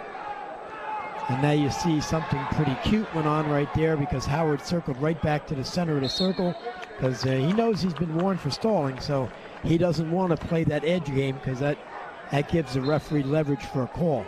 So he's going to want to stay in that center. Both wrestlers out, so with 44 seconds left, it's a 3-2 lead here for Howard. You can see how quick Howard is to break his ties and then drop his hands. Get in on the single leg again, and again we see a shin whizzer where you overhook his arm and grab your own ankle. And you really have to work hard to break that grip. This is very difficult grip. Oh, nice job by Howard following it around. He gets 2, and he's up 5-2. 5-2. That might do it. 10 seconds remaining. Yeah, unless we can get a roll of some kind right now. Robert Howard of Bergen Catholic, #1 in the nation, and #1 in New Jersey. Nice job. At 120 pounds, he wins the state title as he defeats Mitch Polito of East Brunswick 5-2. So the number 3 seed Howard claims a state championship. Impressive performance by him. And he caps off a tremendous season. Howard gets his congratulations. And heads to the sideline where he gets more congratulations as well. It's been a terrific year for him. And speaking of terrific efforts, how about Luis Fernandez, who got a pin 3 minutes in the heavyweight bout, 285 pounds, and Amanda is standing by with Luis Fernandez, the Voorhees. You know, Lewis, this is your first time medaling, and for you to do that and to be a state champion, what does that mean for you? It means a lot to everyone that's helped out. I feel like it means more to them than it does for me. I want to do that for them, really. And you did it in such a dramatic fashion with that pin. What was your strategy coming into today? To dominate and keep moving the pressure and pushing the pace of the match, and never let up and keep pressure. It's same size circle, it's same sport inside the circle, so I figured don't be psyched out by the huge crowd and all the people that are cheering you on. You know, some people will say that you are undersized, but so is your opponent today. But how did it help you all season long and this weekend, facing guys that were a little bit bigger than you? So that taught me how to always stay in good position, and I wrestled freestyle out this off season, so that always helped me stay in a good position too, and that kind of fed into this style wrestling. And in the wrestling room at our school, like the coaches are the same size as the guy I wrestled in the finals, so it kind of just felt natural to me. Well, what's next for you next year? Next year is to hopefully come back and win another title and get back into training next week. All right, well, good luck. Thank you. Appreciate it. Lou? All right, Amanda. And for Fernandez, a tremendous finish as he got the pin in exciting, dramatic fashion and wins the heavyweight championship here in 2018. Well, coming up next here is one of the really highly anticipated bouts of the afternoon. 126 pounds. The number 2 seed, Joe Heilmann of South Plainfield, coming out of one of the great high school wrestling programs in the nation, South Plainfield. Undefeated on the year, 44-0. He's heading to North Carolina, another outstanding wrestling program on the collegiate level. He defeated Michael Kelly of St. Peter's 5-1 in the semis. He takes on the number 1 seed, Patrick Glory of Del Barton, undefeated, number 1 in the nation. The Princeton-bound Glory defeated Colin Wickramaranta 17-2. A technical fall in the semis. Now, last year, these two wrestled in the 120-pound semis. Glory defeated Heilmann 15-0. He dominated that bout. For Patrick Glory, his 4th state final. See Heilmann right there of South Plainfield. But Glory will be wrestling in his 4th state final. He won the state title last year at 120 and lost in the state finals as a freshman and sophomore. There's Patrick Glory as he comes out. And what a career he has had, John, with the Green Wave of Del Barton. What a career. It's just incredible. 4-time state finalist. And now Glory is going to be in the white uniform. He's going to wear the red anklets. He's going up against Heilmann of South Plainfield, who's also undefeated on the year. Both of these wrestlers unbeaten. Both unbeaten. North Carolina-bound Heilmann against Princeton-bound Pat Glory. 13-pound wrestlers, please make your way. Oh, this is going to be a good one. Both undefeated. And here we go. It's going to be good. We are underway. Heilmann in the green, Glory in the white.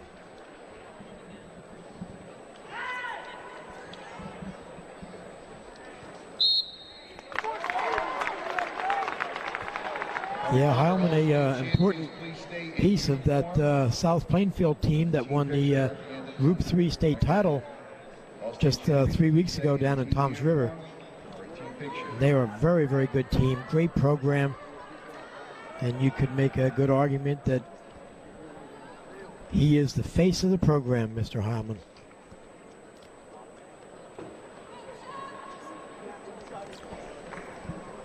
You can see Pat Glory right now. He's trying to get into a 2-on-1, and that's what's called in wrestling circles. We call it a Russian tie, where you get both hands on one arm, and you kind of own one side of the body. You can transition that into a near side attack pretty easily.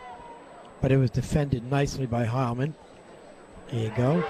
Nice shot on the high crotch. Heilmann counters, and we have a crotch roll, and out of bounds they go. Nice shot by Heilmann, nice low level.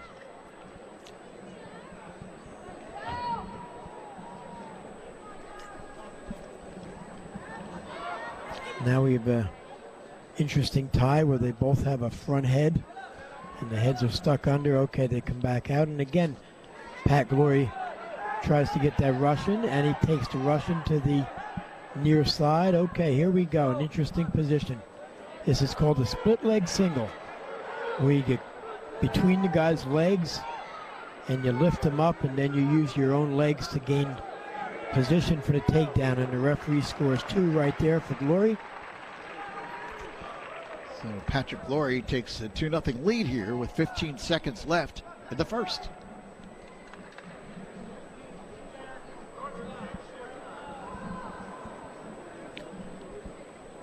Glory riding on top real hard, and again he's riding on the right also. It's just interesting that our best guys are using a little bit different positioning, riding on the right, tilting on the right, as we saw earlier. And it's Glory's choice, and he goes down right away. I'll take bottom. Heilmann trying to break him down, tries to chop the arm, but Glory up to the 4-point stance. Couldn't get enough hand control. And Heilmann jumps over to the right-hand side. Needs a mat return right now. Lift him, up, too late. Glory gets his hips out. There's the escape. And he goes up 3-0. Minute 35 left in the second. Glory back in on a single leg, but he's right on the edge. Can he lift him up? He does. Look at this. He lifts him into that split leg position and then converts that to a takedown. Beautiful. 5-0. So Glory off to a great start. We mentioned last year Glory defeated Heilmann 15-0. So that was a dominant performance last year by Patrick. And that's incredible because, I mean, they're both undefeated. And, you know, even the year difference wouldn't make, you would think, that much of a difference, you know, that. But, boy, oh, boy, Pat Glory is just that good. He's just that good.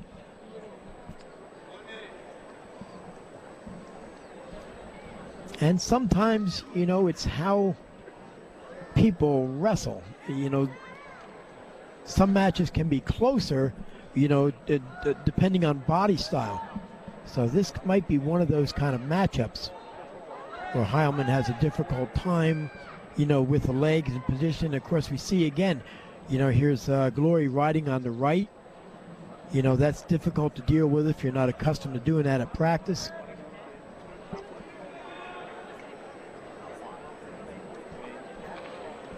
"20 seconds left here in the second period.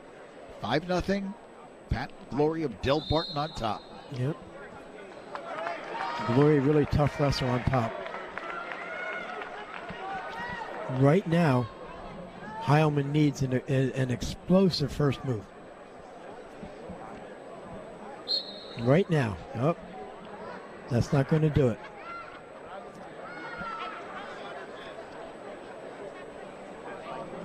He's got to get moving on the bottom because this controlling ride on top is just suffocating. And look at this, into a tilt. Oh, 1 second away. Nice tilt. He transitioned that right to the other side of his body. That was beautiful. So we go to the third and final period here at 126 pounds. Yes, Heilmann with a very wise choice because it was his choice and he didn't go down. I'm not going back on that bottom. Step on my feet. Good move. But he's got to get aggressive on his feet. He's really got to push the action now. Oh, nice shot. Nice shot. He's in on that high crotch position. Boy, Glory looks so comfortable. And that guy gets in there. He just has that little roll, takes him on over. And 2 more points for him. And now he's in a Turk ride and got 2 points with the Turk.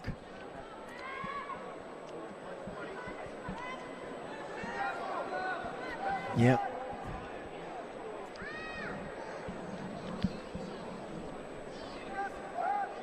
I just thought maybe this match would be just a little closer. It just, Glory is really, he's really hot right now. He's really hot. And I think some of his motivation comes from the quarterfinal the other night, because he got caught on his back for a short period of time. And that put a little fire in him.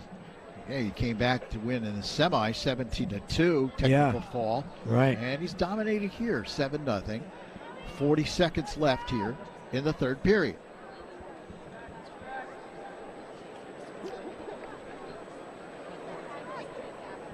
Yep, 30 seconds.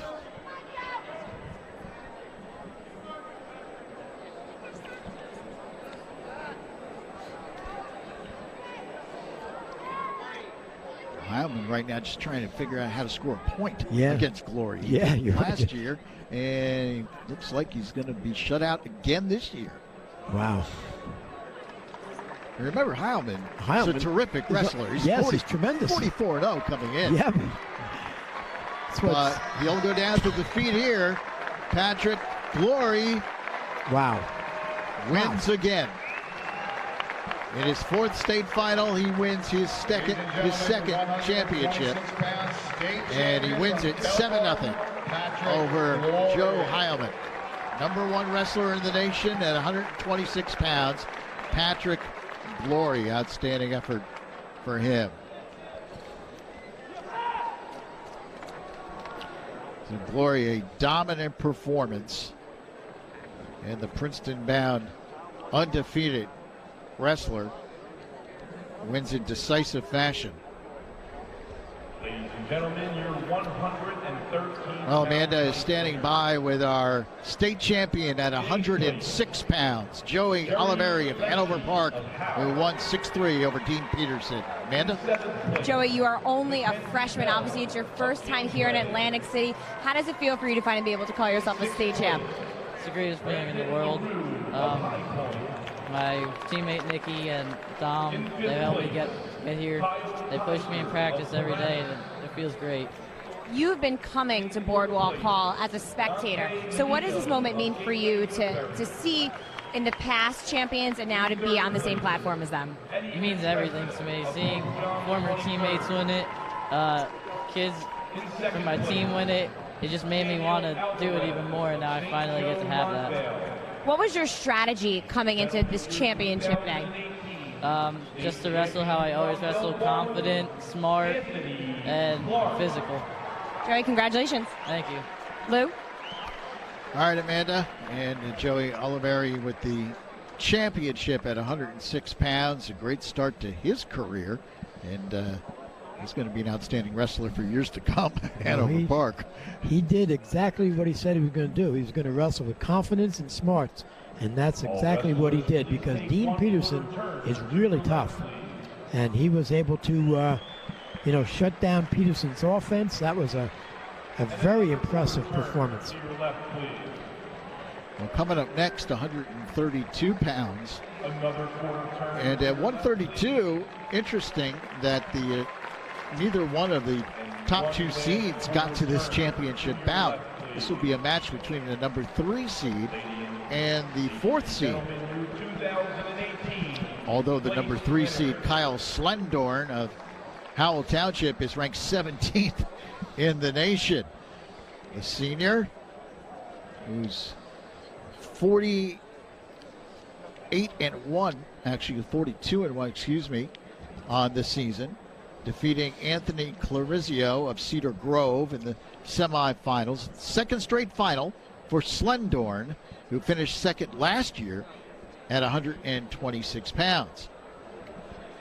His opponent will be the 4th seed, Lucas Ravano of Camden Catholic, who's 38-4 on the year. And he pulled off an upset in the semifinals, defeating state champ Nick Ramo of Hanover Park. Ramo won it last year, and he upset him. He defeated him, and Ravano 5th last year at 120 pounds. First ever meeting between these two, Slendorn and Ravano. Yeah, Slendorn, it seems like he gets no respect, because here he took second in this tournament last year, and they made him the 3rd seed. Right.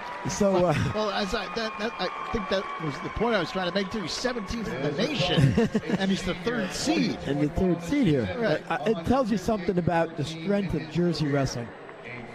We go by the numbers and how far you advance, and if somebody, defeats a man ahead of them, then you jump all of those people. So, I mean, the seeding process is very deliberate, and it takes quite a long time, but it is very accurate. Now, do upsets occur? Yes, they do. Well, there's Ravano, who pulled off the big upset over Nick Ramo of Hanover Park.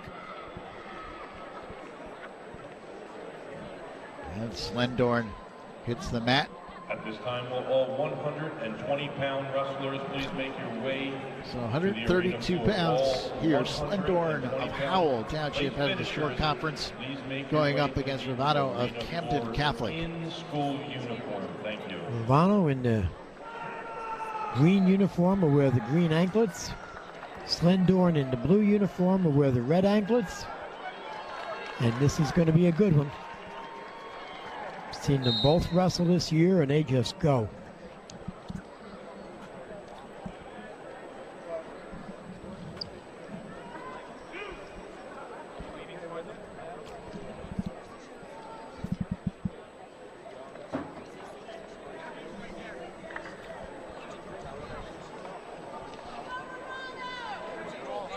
Just jockeying for position, looking for an angle to make an attack.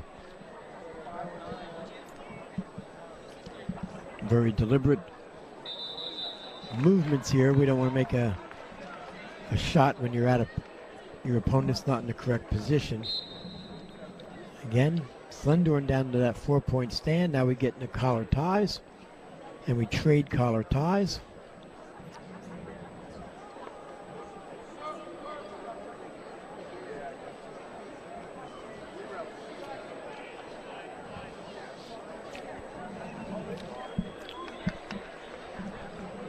It's a nice little technique from Ravano to hold that elbow and then try to pull that elbow by into a single leg position. I did hear something interesting with these two young men, and that is they do train at the same club here in the Shore. So I'm sure that they know each other well. So we might be seeing some of that respect right now in this match. 30 seconds left in period 1, no score.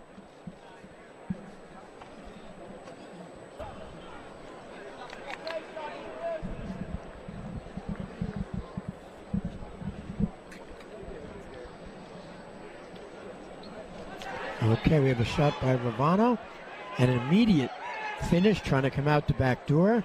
We have a crotch lock by Slendorn, and now the scramble begins. And we'll see right now if, oh no, not quite. Yeah, not quite. Period ends. And the crowd kind of oohed and awed. Both wrestlers were really going at it there. They were going at it. In one more second, there would have been a takedown. Ravano had position on him, and all he had to do was get that crossface on him, but good call by the ref.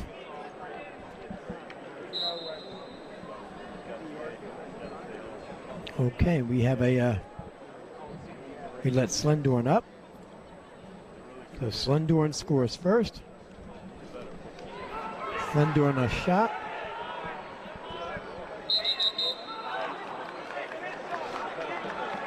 And we had the ankle whizzer, and they went out of bounds with the ankle whizzer. That was the first good shot by Slendorn in the match.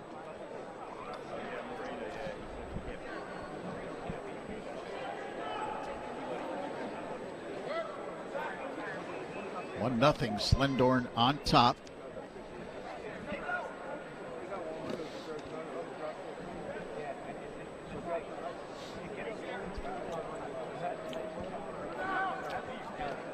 So the second straight final for Slendorn, trying to win his first championship. Yeah, I just feel like he's picking up the pace a little bit now in the middle of the second period. I'm surprised that Ravano gave him the escape, because I've watched Ravano wrestle and he's really good on top. I guess he figures his best way to score points is up on his feet, so.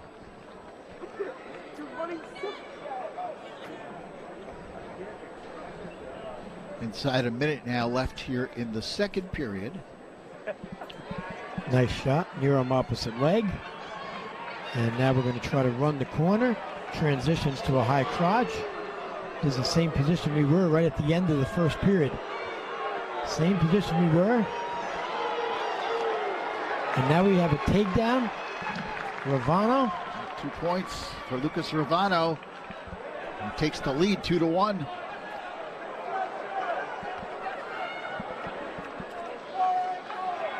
And he's still in control, but he's out of position. Slendorn in position to gain it, maybe a reversal. Yes, he gets the reversal. Nice job. Slendorn breaks back on top 3-2. So a seesaw battle here between these two. 10 seconds now left in the second period. And this is a very important 10 seconds right now. If Ravano scores here, then he would have choice in the third. He could take the lead. Nope. Picking the ankle, not giving anything right now. Okay. Period 2 comes to an end with Kyle Slendorn of Howell on top 3-2. Ravano taking bottom.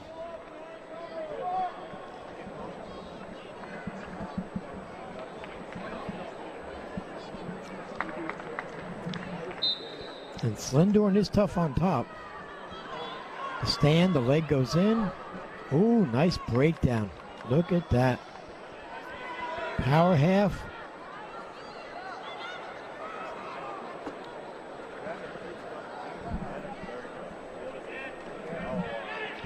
Minute 40 remaining here in the third.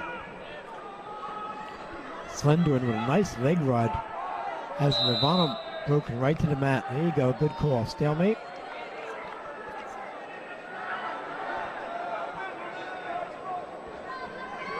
And Ravano gets a restart. Needing the escape to tie the match. A reversal to take the lead.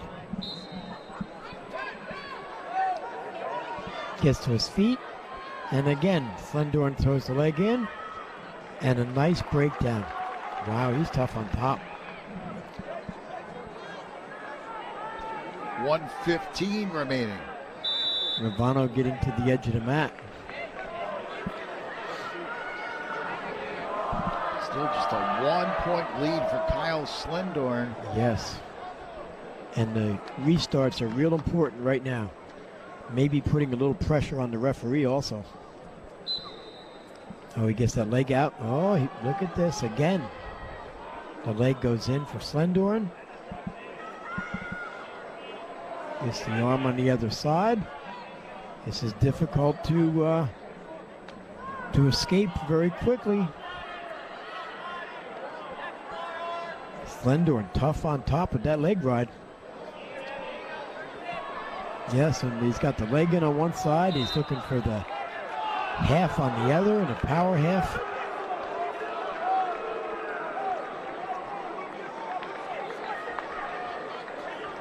I mean, this is very important for Ravano right now to get a first move. And maybe a good idea to get to his seat. Okay, gets to his feet. Good. Get to his feet.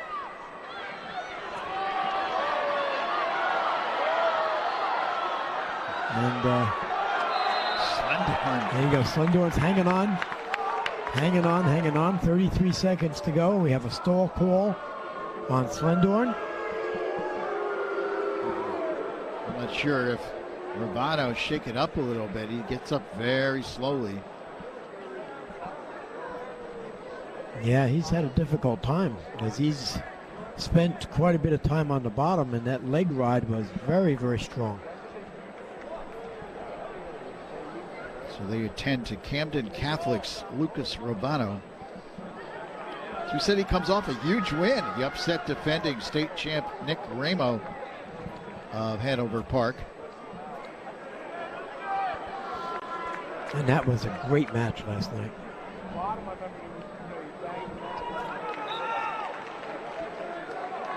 Yeah, Nick Ramo is very, very talented, as is Ravano and Slendorn. I mean, we're probably 5 and 6 deep in many of these weight classes with boys that can wrestle at the next level.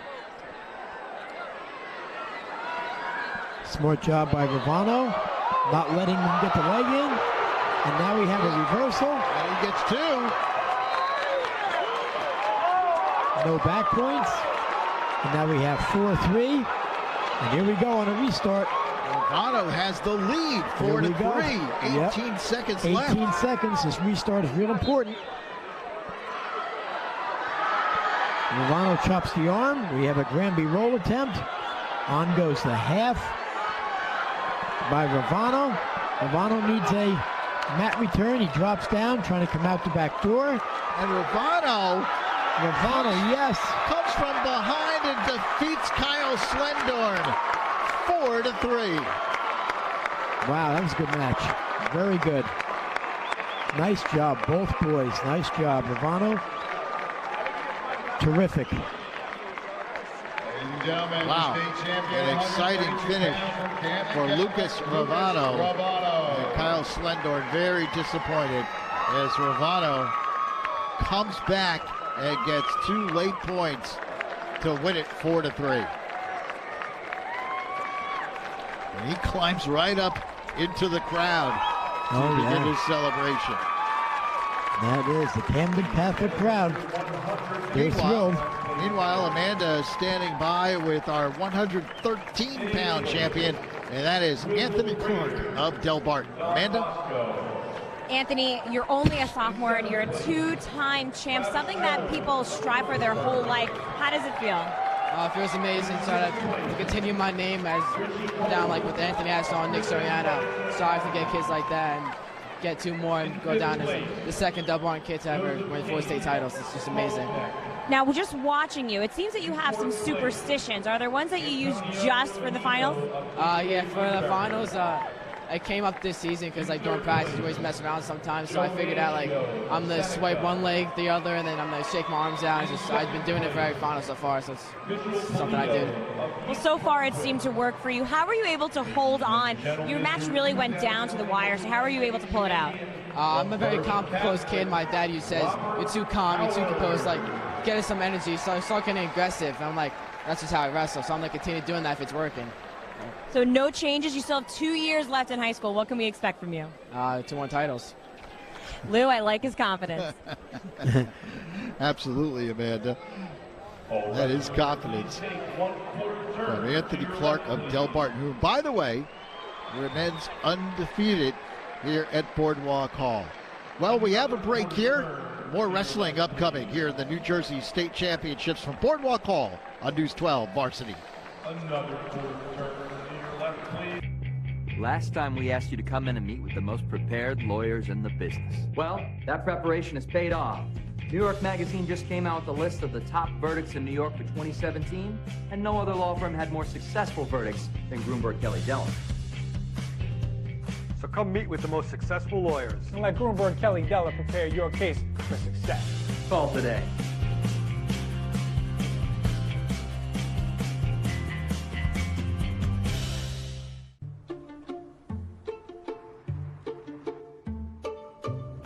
Waiting for spring?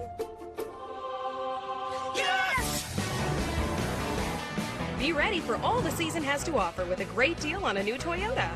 Right now, lease a new 2018 RAV4 with all-wheel drive for just $169 a month. Or lease a new 2018 Highlander with all-wheel drive for $249 a month. Ready, set, go get your Toyota today.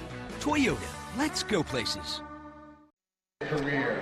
And we are back at Boardwalk Hall. You can see a huge crowd on hand for the New Jersey State Finals. We've seen some excellent wrestling so far. And this next bout, another highly anticipated matchup at 138 pounds. The #1 seed, who's #1 in the nation, by the way, Quinn Kinner of Kingsway. He's just 43-0 on the year. He pinned North Hunterdon's Andrew Goppas in 4 minutes and 21 seconds in the semis. He's the defending state champ at 132, and he is heading to Ohio State. Big Ten Wrestling. And of course, Big Ten Wrestling, no question, tops in the nation. So he heads to Ohio State, and he'll take on another Big Ten wrestler, Jake Benner of Ocean Township, who's 39-2, heading to Rutgers. He defeated Joe Aragona of Pope John in the semis 4-1. He's the defending state champ. Benner is at 138, the number 2 seed. First ever meeting between these two wrestlers. So again, to reestablish, Kinner, who is the defending state champ at 132, goes up against the defending state champ at 138, Jake Benner. This is a potential Big Ten matchup down the road, John. Ohio State versus Rutgers. Yes, I went to the match this year, by the way. It was great wrestling. And it's great up there at the rack watching those Big Ten matches. But anyway, nice shot right away by Benner, being defended in a kind of an unusual position. The leg is bent underneath. And this has potential to become a potentially dangerous hold. Okay, we call a stalemate, then back up. Well, Kinner in the red. And Benner in the white. And both are similar in their style. They're obviously the returning state champions, so they're both good in all 3 parts, top, bottom, neutral. But both are strongest on top. So, wow, nice takedown. Nice takedown by Kinner. Look at this, and transitions right into an immediate tilt. Nope, you got 1 count, not 2. So we have a takedown only, and important that Kinner scored first. And he's up 2-0. 50 seconds left in the first. And now he's got that leg right on. He's going to try to tilt him the other way. Yes, he does get the count this time. Look at this. He does get the count. He's got 2 back points coming, and there it is. He's off to a good start. 4-0 Yes. for Quentin Kinner of Kingsway. He is very tough on top. Trying to remain undefeated on the season and win his second state championship. The winner of this bout will win back-to-back titles. Again, Kinner did it at 132 last year. Benner trying to win back-to-back in 138. Oh, look at this. Nice tilt again. He takes the arm out in the back. Yep, look at this. He's got at least 2. He's got 2, 6-0 first period. Wow. That's impressive. Quinn Kinner, that is something. That is really something. Yeah, that's an impressive first period against one of the top wrestlers in the nation, Jake Benner. But Kinner coming in number 1 in the nation at 138. Well, let's see. Now it's Benner's turn on top. And he's tough on top also. Riding on the right.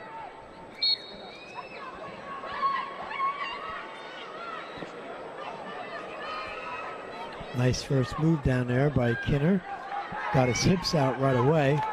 And now we have a look at this locking hands call.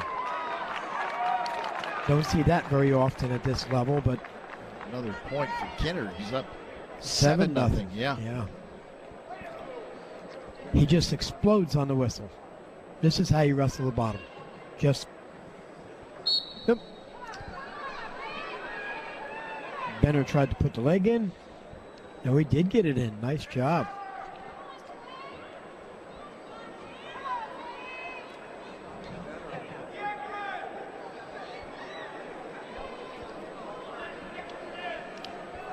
And now he's got to find that turn. Kinner able to get the leg out and is doing a move called a shin shuck. And yes, transition that into his own single leg attempt. No point scored yet, so technically right now Benner's still on top, even though Kinner has his leg.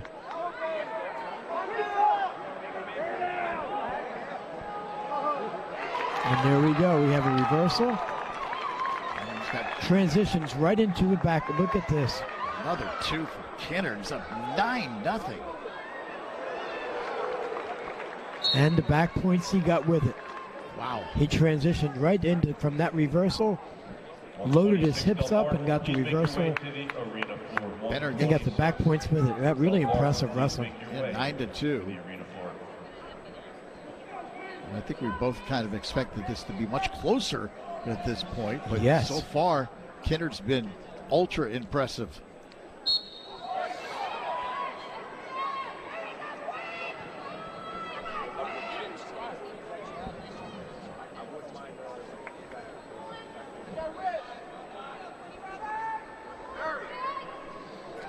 Oh, look at this. Benner's got a cradle locked here.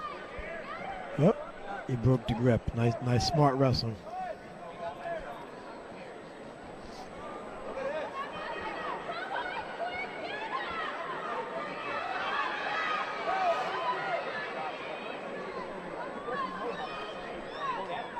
(9-2) Kinner.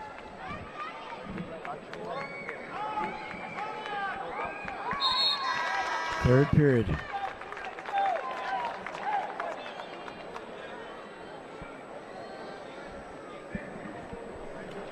And no, he elects to go neutral in the third period, Kinner does. Up 9-2, third period on our feet.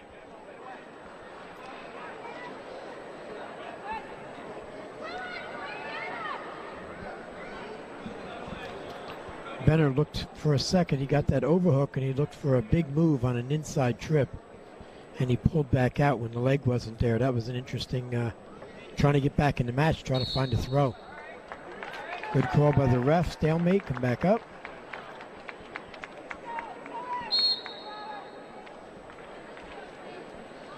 Minute and a half remaining in period 3.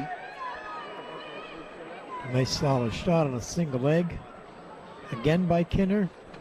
He just keeps working under there, working, grinding as we call it sometimes. At this point, Benner's going to have to take some chances. Yes, he is. You're right. He's got to go big. He's got to go big, get to the upper body. Look at this. Just 1 minute now left. And two more. Yep. Kinner with a takedown. Wow. 11-2. Surprising. Just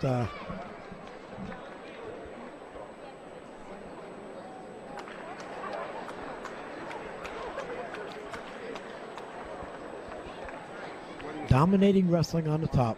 Yeah, he is really good up top. And you know, Ohio State, they know what they're looking for with young. Well, I mean, Benner's going to do great at Rutgers too. Yeah. So this is a win-win deal here for the Big Ten. They're both really talented. Kinner's going to remain undefeated. He's going to go 44-0, and with 10 seconds left, he's on his way to really a dominant performance against a terrific wrestler, Jake Benner. Quinn Kinner of Kingsway What a job. is the 138-pound Nice. New Jersey state champion. Kinner wins it 11-2. 11-2. Wow. That's impressive. Ladies and gentlemen, your 138-pound state champion from Kingsway, Quinn Kinner. So Kinner wins it 11-2. And he claims the 138-pound championship after winning at 132 pounds last year. So back-to-back titles for Ohio State-bound Quinn Kinner. 26-pound place winners. Does it in two different In 8th place, Andrew weight Clark brackets. of Collingswood. And Amanda is standing by with another champion, and that is Robert Howard of Bergen Catholic, #1 in the nation, and he wins it at 120 pounds. Amanda? Last year obviously didn't work out for you the way you wanted it to. You come back a year stronger, a year smarter. How did last year help you this year?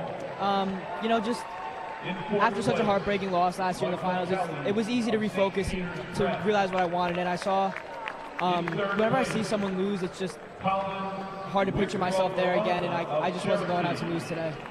certainly it was a physical weekend for you. We see your eye. I know your knee is hurting, but certainly injuries were not going to keep you from calling yourself a champ. No, I was going to wrestle no matter what.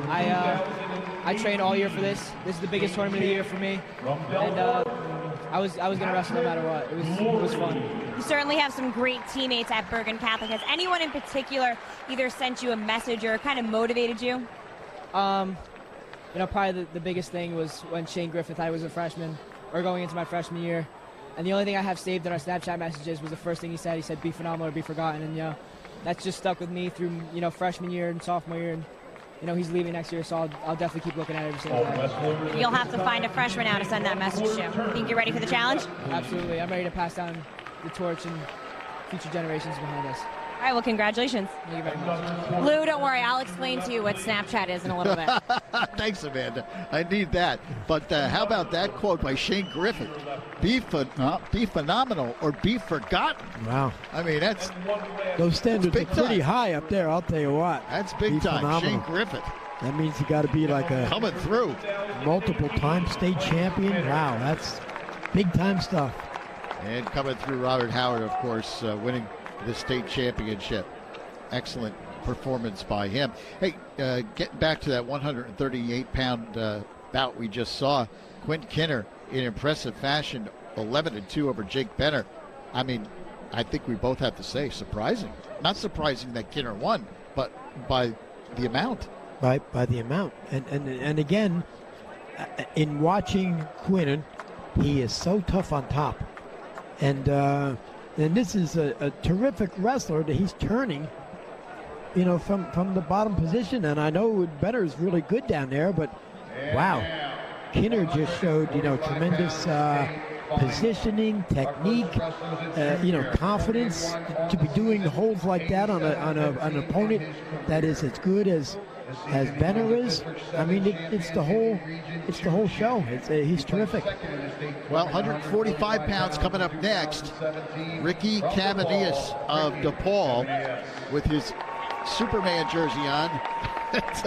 43-1 on the year. The junior Region 2 champion this year, ranked 16th in the nation, number 1 seed, defeated Travis Tavoso of Del Barton 6-4 in the semifinals. Last year finished second at 145 pounds. And his opponent is the number 7 seed Nick Bennett of Delsey, 37-6, defeated Luke Gauthier of Lacey 8-6.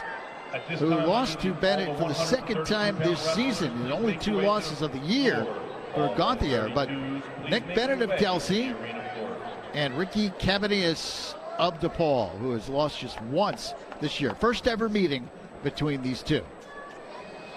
Well, this is going to be a good one also.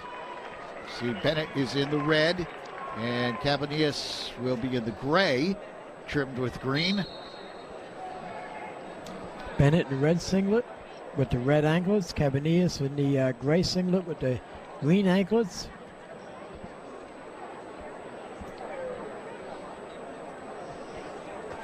Bennett, in watching his semifinal last night with Gauthier, he doesn't mind going chest to chest and wrestling from the waist up. They got into some body lock positions last night.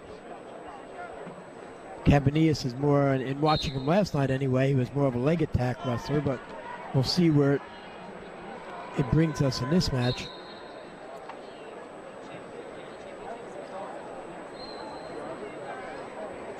Strong collar tie, nice snap down, wow. Bennett, one snap and brought him right to the mat, now locks that front head and arm.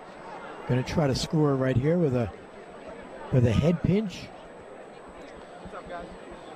He has the head and arm, but it's not easy to go from that front position to the head and arm to get around behind for the points. 132, please start. Referee calls it a Thank you. Potentially dangerous, and back up on our feet. Uh-oh, we have a nosebleed. So blood time with 1:06 remaining in the first. No score between Canidius and Bennett. Looks like they attend to Bennett of Delsey.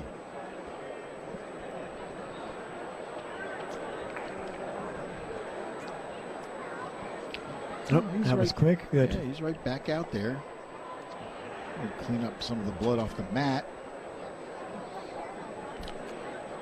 This is 145 pounds. We still have 152, 160, and 170 to go. And all of those should be outstanding matches as well. Oh, nice snap down again. Look at this. Bennett's getting Canidius out of position, but he's got to score with it. Canidius with a straight-on shot on a single leg. Bennett with the shin wizard. Look at this. Canidius lifts him up and throws him right in his back. No score. Holy cow, he rolled through. It was a nice job. An exciting move. It brought the crowd to its feet a little bit, but no points. No points. Didn't quite get control. 132-pound wrestlers, please make your way to the arena floor. More blood. More blood. This time it's Canidius. Please make your way to the arena floor. Thank you. And they'll attend to him. So another blood timeout.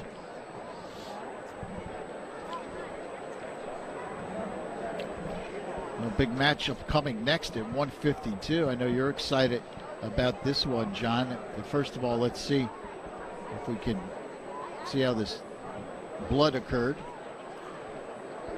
Almost.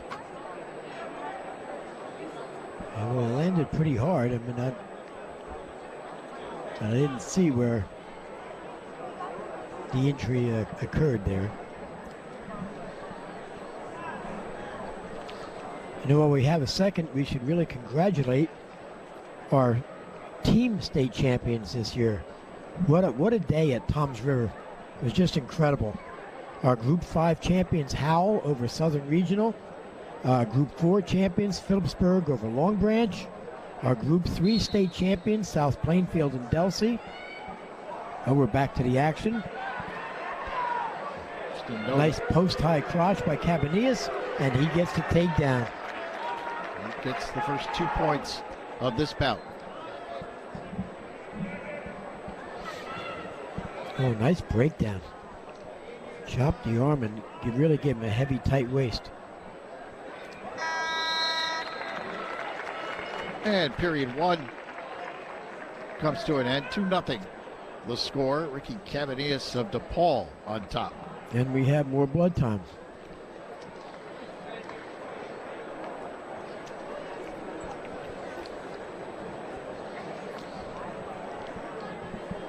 Yes, we put in blood time, there's 5 minutes permitted, and it's actually unlimited number of breaks, but the total time that the participant is actually bleeding, because once the blood stops, then we have what's called cleanup time, and you can see we have trainers so on the mat right now picking up the blood, but the blood time only runs, that clock will only run while the contestant is actually bleeding.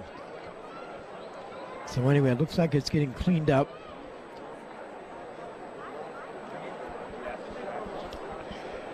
Well, this is a big week of high school sports here in the Garden State. And tomorrow night we hit the ice at the Prudential Center, home of the New Jersey Devils.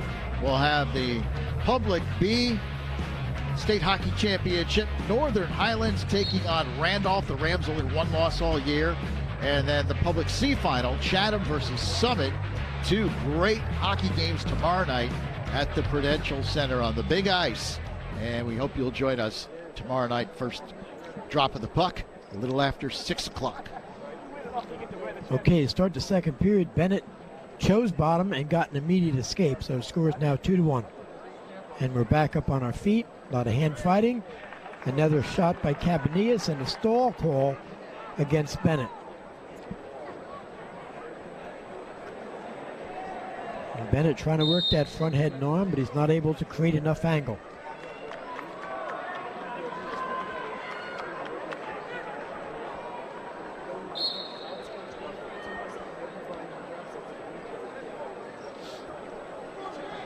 Canidius has got that stalking type stance. You break your position and stand up, you just get the feeling he's just going to get right into your legs. very good training and practicing and discipline to maintain that position. And again, he looks for a post high crotch. Nice technique. And he knows right where he is on the mat.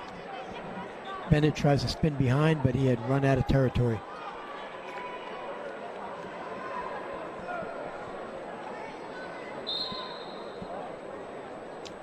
Back to the restart.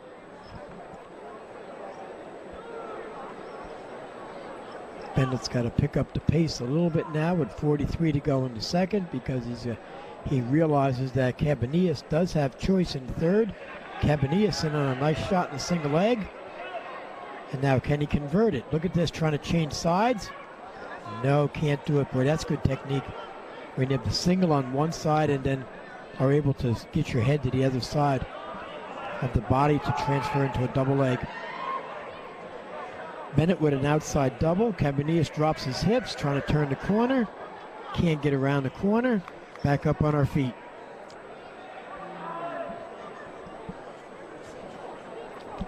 And the second period comes to an end. And on top is Canidius, Ricky Canidius of Depaul, with a 2-1 lead. 2-1 lead and choice in the third period, which is important. Yep, he's going to go down. So Bennett has got to get real tough on top, or he's got to make a decision. And he tried to throw the leg on. No good. Canidius with the escape. 3-1 lead.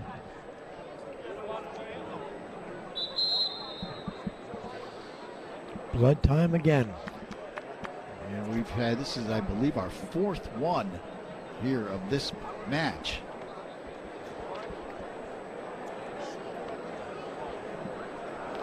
Just a reminder, all state champions, check out stay in uniform. Canidius Team picture. as they attend to him. He has a 3-1 lead.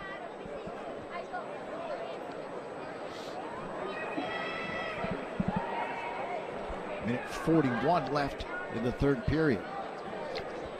In our last blood time, I started reading off our state championship teams, and our Group 2 state champion was High Point with a 30-25 victory over Raritan.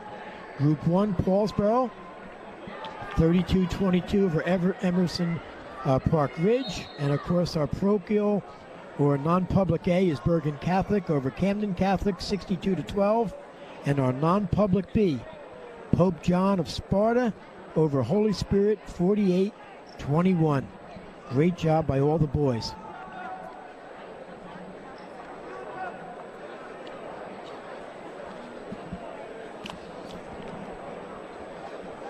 .1:15 to go. 3-1 Canidius. Again, a nice snap down. He's not able to transfer that into any angle to get behind. Oh, gave away the underhook. Let me see. Oh, yeah, the leg goes in. 2 points. Nice. Nice wrestling by Canidius. Yeah, he's up 5-1 now. 5-1. Now look at this. Looking for a side headlock. Canidius relaxed for just a half second, thinking about letting him go, and he almost got headlocked. But a nice recovery.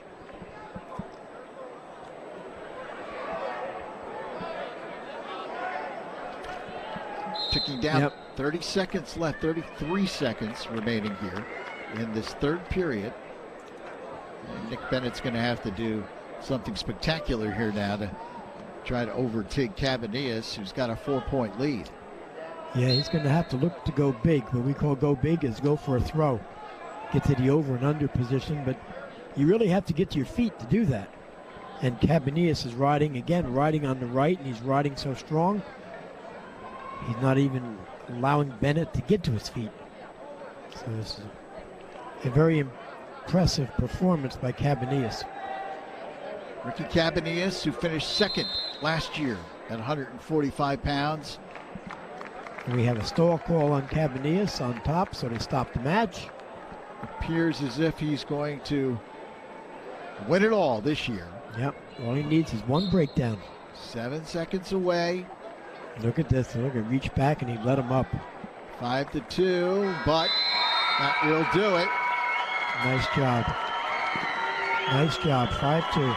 So Ricky Canidius wins the state title at 145 pounds, ranked 16th in the nation, the #1 seed, and he defeats Nick Bennett.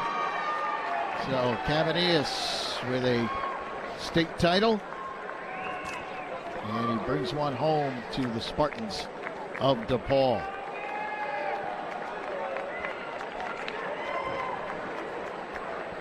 Big win from Canidius as he gets congratulations all the way around and wins it by the score of 5-2.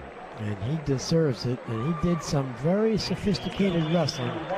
There's one thing knowing how to get into a shot, and then the setup to the shot, and twice he did a post-high crotch, which is a very advanced technique, so really nice wrestling.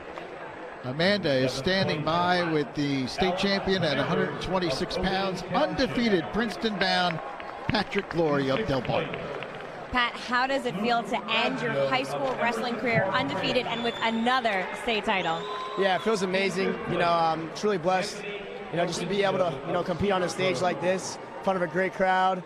You know, just want to come out here, you know, put it on, you know, put on a show for the crowd and, you know, have some fun with it. This is your 4th time here at Boardwalk Hall. How comfortable are you in this arena? Yeah, I mean, Boardwalk Hall, I've been coming here since I was, you know, in 3rd grade. It's a great arena, you know, very lively. You know, a lot of oohs, ahs, you know, boos, all that stuff. So a lot of fun. You know, a little intimidating at times, but, you know, if you get comfortable with it, you know, it's a lot of fun. So it's got to be a great feeling to have your coaches, but of course your family in your corner. I know you had a special moment with your parents after your win. Yeah, I mean, to be honest, I don't give my parents enough credit. You know, they stuck behind my back, you know, for my whole life. You know, they're always been stuck by my side. So I go hug my mom, hug my dad, hug my little brother, my little sister. You know, they have always been behind me. So, you know, I love them. I love them to death. So great things are ahead for you at Princeton, but what are you feeling right now? What's the emotion? Yeah, I mean, just it hasn't really sunk in yet. I mean, high school wrestling's over. You know, it's been great. It's been a lot of fun, a lot of ups and downs, but, you know, at the end of the day, college is in the future, and I'm really excited for it. Good luck, Pat. Thank you very much. Lou?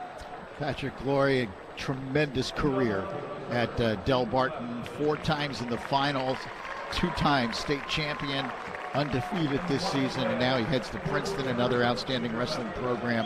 And obviously Patrick Glory, as we said earlier, not just on the wrestling mat, but in the classroom as well, has excelled. That's just incredible, you know, to be a 4-time finalist, next year going to Princeton, and of course his teammate's coming up, who is also a 4-time finalist, and he's going to Stanford. So, I mean, this is pretty incredible kind of stuff. Well, 152 pounds is up next, and this is a very interesting matchup, and I know you're excited about this one, John, for sure. The number 4 seed, Cole Corrigan of Toms River South, undefeated on the season, defeated Levinsky Collins of Ewing 3-0 in the semis, and he'll take on a very tough customer, number 2 seed Brian Meyer of Phillipsburg, from one of the great wrestling programs, not only in New Jersey history, but in the nation, year in and year out.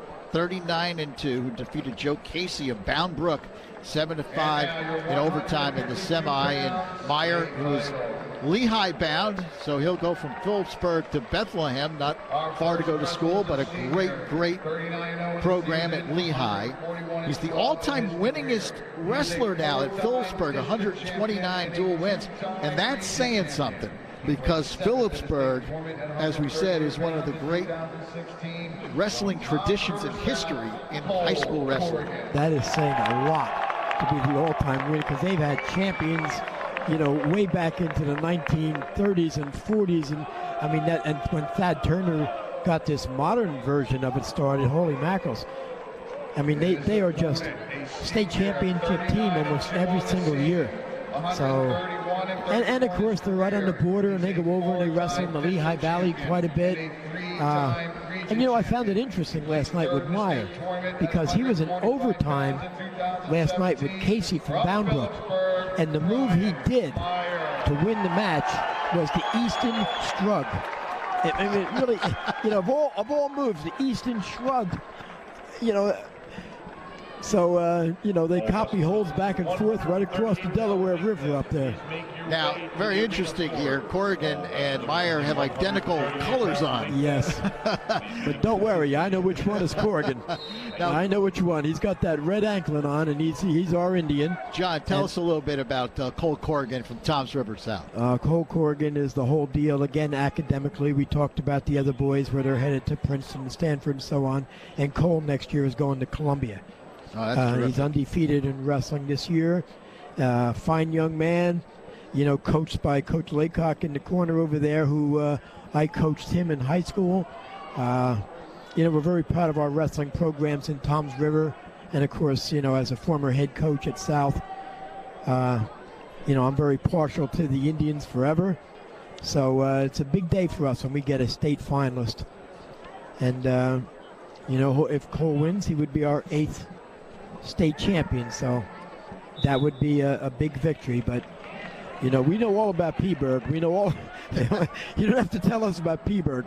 They are tough. They came down to Toms River North in the arena, and they won the Group 4 state title, and they make it look easy against tough teams. The Stateliners won their 34th team state title. Yeah. Imagine that. Oh, look at this. 2 points. Meyer with a takedown. Wow. And Cole is really tough on his feet. Meyer with the first points. Brian Meyer goes up 2-0.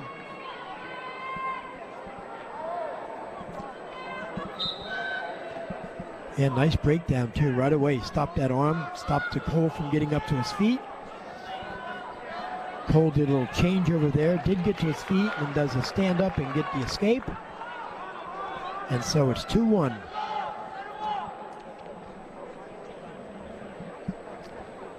Cole with a nice pull. All these little pulls, every time you're pulling on the head, it's trying to get the opponent to stand up, which will give you a little bit deeper shot on your penetration takedown. So it is all designed into that. I can see that the hands are giving Cole problems right now. You can see that Meyer right away grabs a hold of either by that's the style or that's the coaching that's gone into this match. But you got to have quick hands and quick feet to make a takedown. So it's a 2-1 score. 2-1, and Cole takes the bottom. Meyer on top, 2-1, and Cole Corrigan on bottom to begin period 2. Meyer with a strong ride. That's Cole broken down. Cole trying to get back to his knees. Oh, he does get to his feet. Nice job. And gets the escape, so we're tied at 2.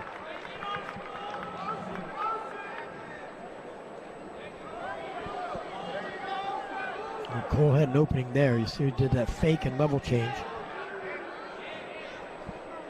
These two guys going at it here. Yeah, they're going at it now. This is going to get heated and tough, and I'm sure that both of these young men are in great shape.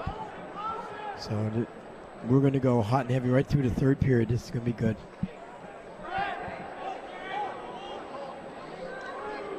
And here the Phillipsburg coaches calling pull, pull, pull, and same with the South coaches. The fingers got interlocked, so the referee stopped the match. Restart. 1:05 to go. Nice counterattack by Meyer. And both wrestlers out. Cole did a nice open tie-up double leg, and Meyer turned right around and went right back after Cole onto a single. And again, Cole looking for that double leg. But he's running into a lot of hips on the way down. Nice shot again. Cole tries to pull the elbow and drop to a single leg.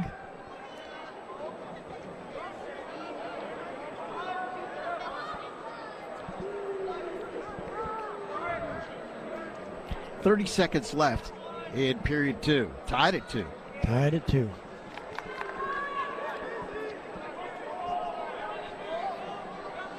Trying to find that one opening to get off a shot.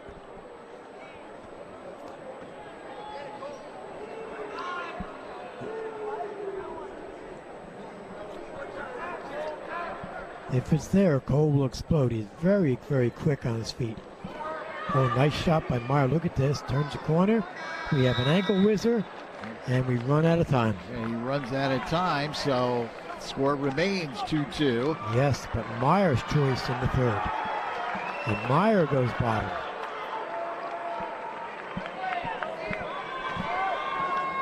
And so we have to see right now what strategy goes into this. Oh, look at this. Cole Corrigan finds a cradle and brings him back. He has Meyer on his back with that cross-face cradle. He's already got the 5 count. He's got 3 points.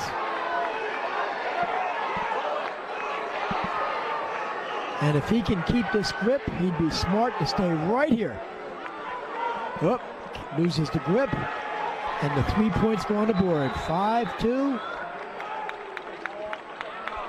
5-2. Cole Corrigan takes the lead. He's trying to remain undefeated. Looks like you've got a blood time. Yes. Meyer's got a bloody nose.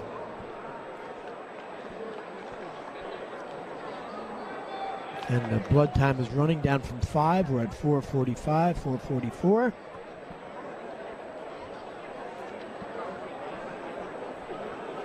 And the trainers right here, we don't want to overlook the trainers. They do such a great job with all of these kids. Right away when there's blood or injury, they are on that mat immediately. And their effectiveness is just incredible. When they say, they can tell you right away what's wrong. Oh, nice cross-face cradle. Again, he was riding on the right. And boy, Meyer tried to do a little bit of a stand-up, and he just slammed that cradle on there and slapped him right on his back. Nice job, Cole Corrigan. And you can see he's got that leg in there to try to stretch him out and get the inside shoulder down. So he's using a lot of good technique, too.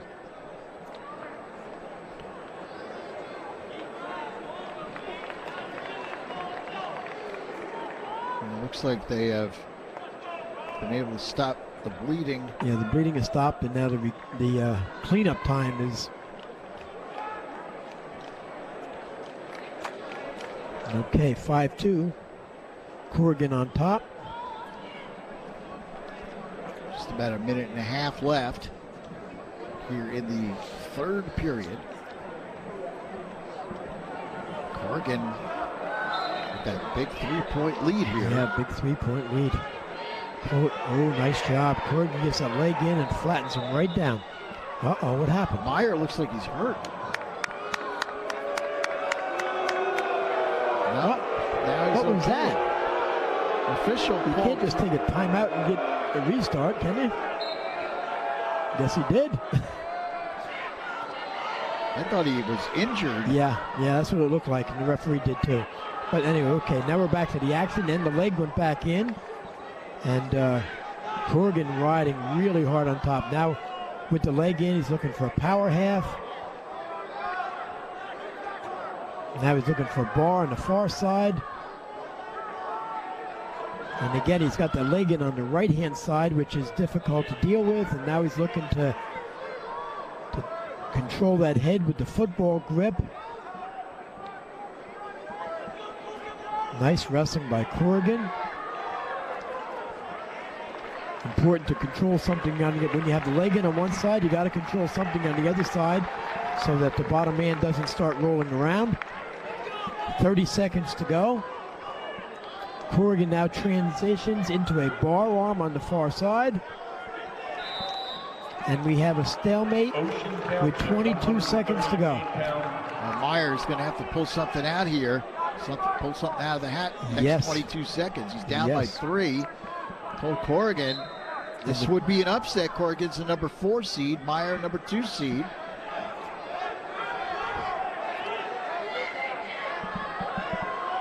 And we have a stall warning on Corrigan on top. 11 seconds left. 11 to go. One breakdown and Corrigan's going to be the champ. That's all he needs, one breakdown. Just don't follow any rolls. Final 5 seconds. Stall warning. That's it. Nice, and that's it. Cole Corrigan 5-3. from Toms River South wins the New Jersey State Championship. at 152 pounds. He remains undefeated on the season. And a big victory for him as he knocks off Brian Meyer of Phillipsburg and brings the championship back to Toms River.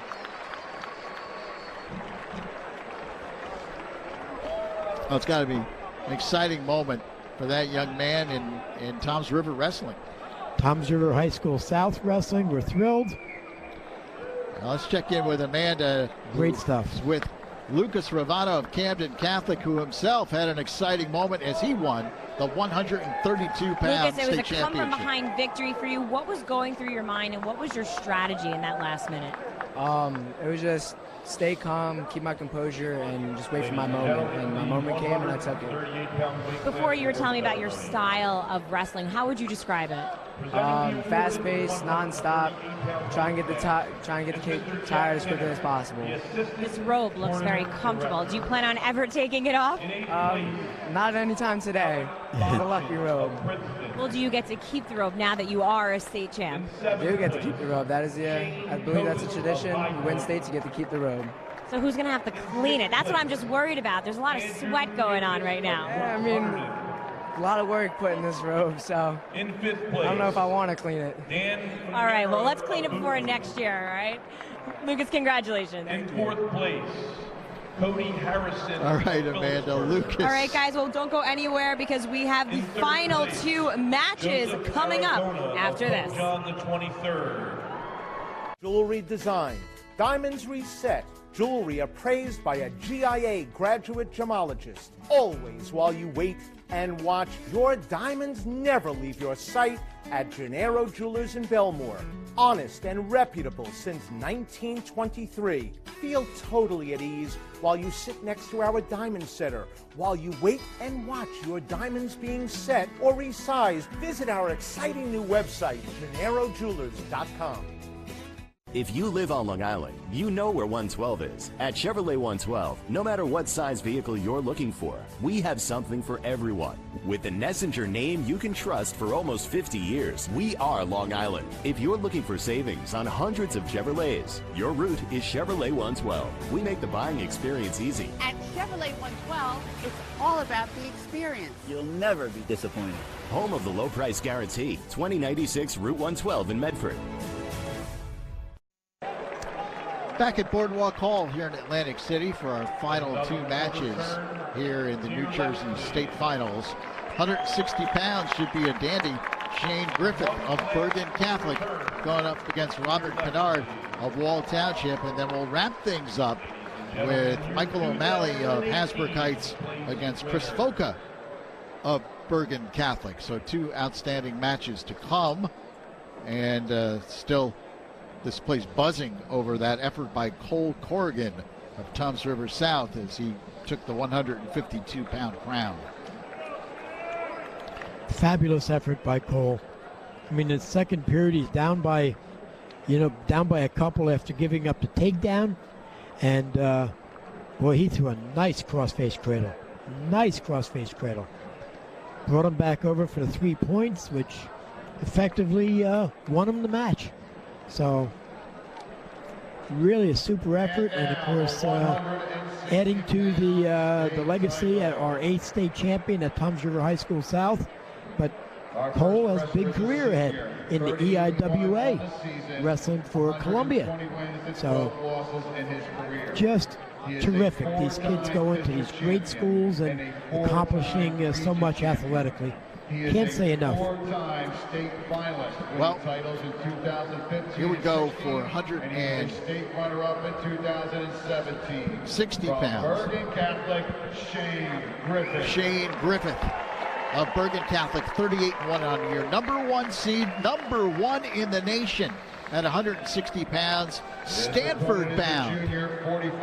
In his fourth straight final, he won state championships as a freshman and a sophomore. He's interesting. He was shaken up in the first round of these wrestling matches this weekend. And back in the sophomore season, recovered after a severe knee injury, but At the moment, he's 122-13 in his brilliant career, and as we said, it's his 4th straight final. Now he's going up against Robert Kennard, who's also a tough cookie, undefeated out of Wall Township, number 2 seed, 20th in the nation. In the semifinals, defeated Matt Delara of Hasbrook Heights 9-5. This is the first ever meeting between Griffith and Kennard. Kennard, by the way, won the 2017 U.S. Cadet National Freestyle title. These are 2 very accomplished wrestlers. Very good wrestlers, both of them. And it was just interesting talking earlier in the year to Kennard when he was undecided about wrestling 52 or 60, and he said, I'm going to go 60 because there's better competition. So that says a lot about his mindset in the sport of wrestling. Kennard in the white, silverish, and that is Griffith in the gold and crimson, if you will. All 145-pound wrestlers. Yes, in the very familiar uniform of Bergen Catholic, our #1 team in the state of New Jersey. Also a reminder, outstanding wrestling balance should be turned in to the head table.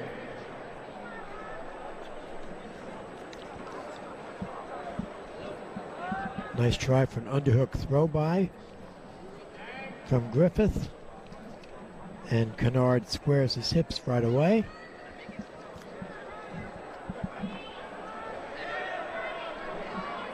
Look at this, nice scramble. And now we're going into the ankle pass scenario. And Kennard trying to beat the shoulder if he can get his hips past the shoulder. But Griffiths is pretty smart. He knows if he just holds that ankle right now, there'll be no points. So they're going to stalemate it. As you said, that's exactly what Griffith was looking for right there. That's it. He said, no, if I got this leg, you don't score. So the fans thought it was something else, but it wasn't. 25 seconds left here in period 1. No score so far between Shane Griffith of BC and Robert Kennard of Wall.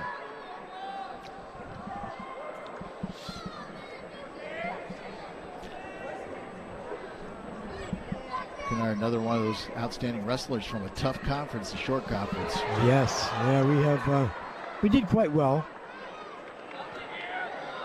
Oh, nice try. Oh, looks like what happened there? Griffith is banged up on that. Yeah. Tried to shrug that arm by, and in doing so, maybe twisted his knee. Nope, no timeout. All 145s, please make your way to the arena floor. All 145-pound wrestlers. The coaches came out, but they didn't utilize their first timeout. Griffith comes Kennard. back out, but he certainly was in some discomfort there. Yes, you could see it. He was stumbling there for a second. No score, second period, and Griffith takes bottom. And then we have Kennard with an intentional release. Arm drag attempt.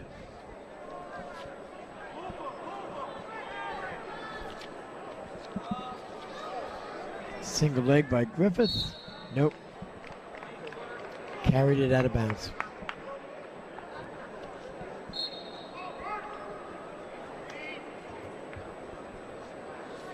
Underhook by Kennard. See if he can utilize that underhook to get to the right leg of Griffith.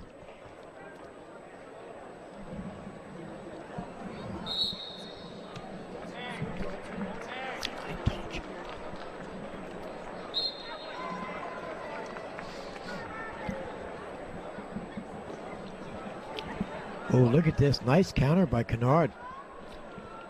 Minute 10 left here in the second. 1-0 the score in favor of Griffith of Bergen Catholic.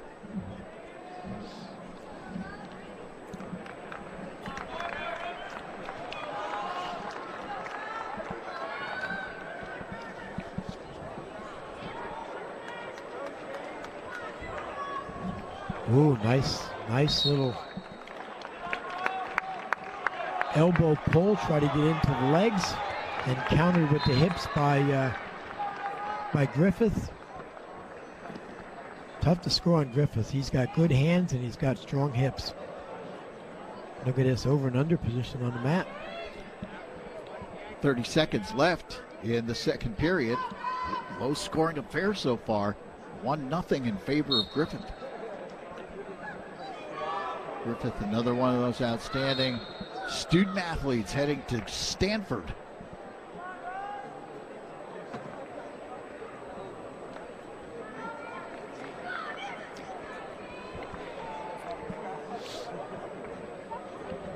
Ten seconds. They're kind of stuck in these grips right now. Nobody can free themselves up to get a shot. Second period comes to an end. So we go to the third. Now the third, it's Kennard's choice.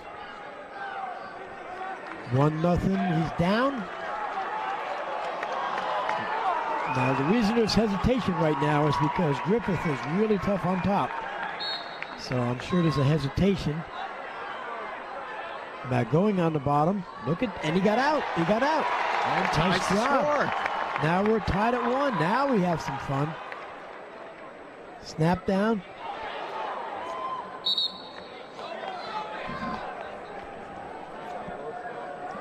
Yeah, there's going to be some good hand fighting right now. One takedown's probably going to win this. Minute 40 left. Griffith finds that 2-on-1, and Kennard counters it with a front head and arm, and then Griffith was able to transfer that into a single leg, and if he gets his head out, he's going to get 2 points. And there it is. He got his head out, he's got a Turk to go with it, and he's getting back points on top of that. Wow. He's up 3-1. Wow. And he's in great shape here, trying to go for the fall. 3-1 with 3 also in his back pocket. Wow, one move.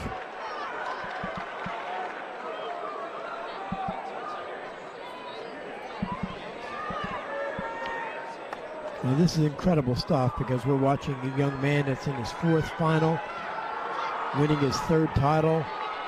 Just incredible stuff.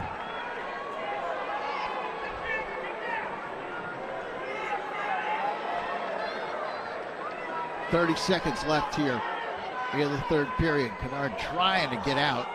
Yeah, but the positioning is too strong.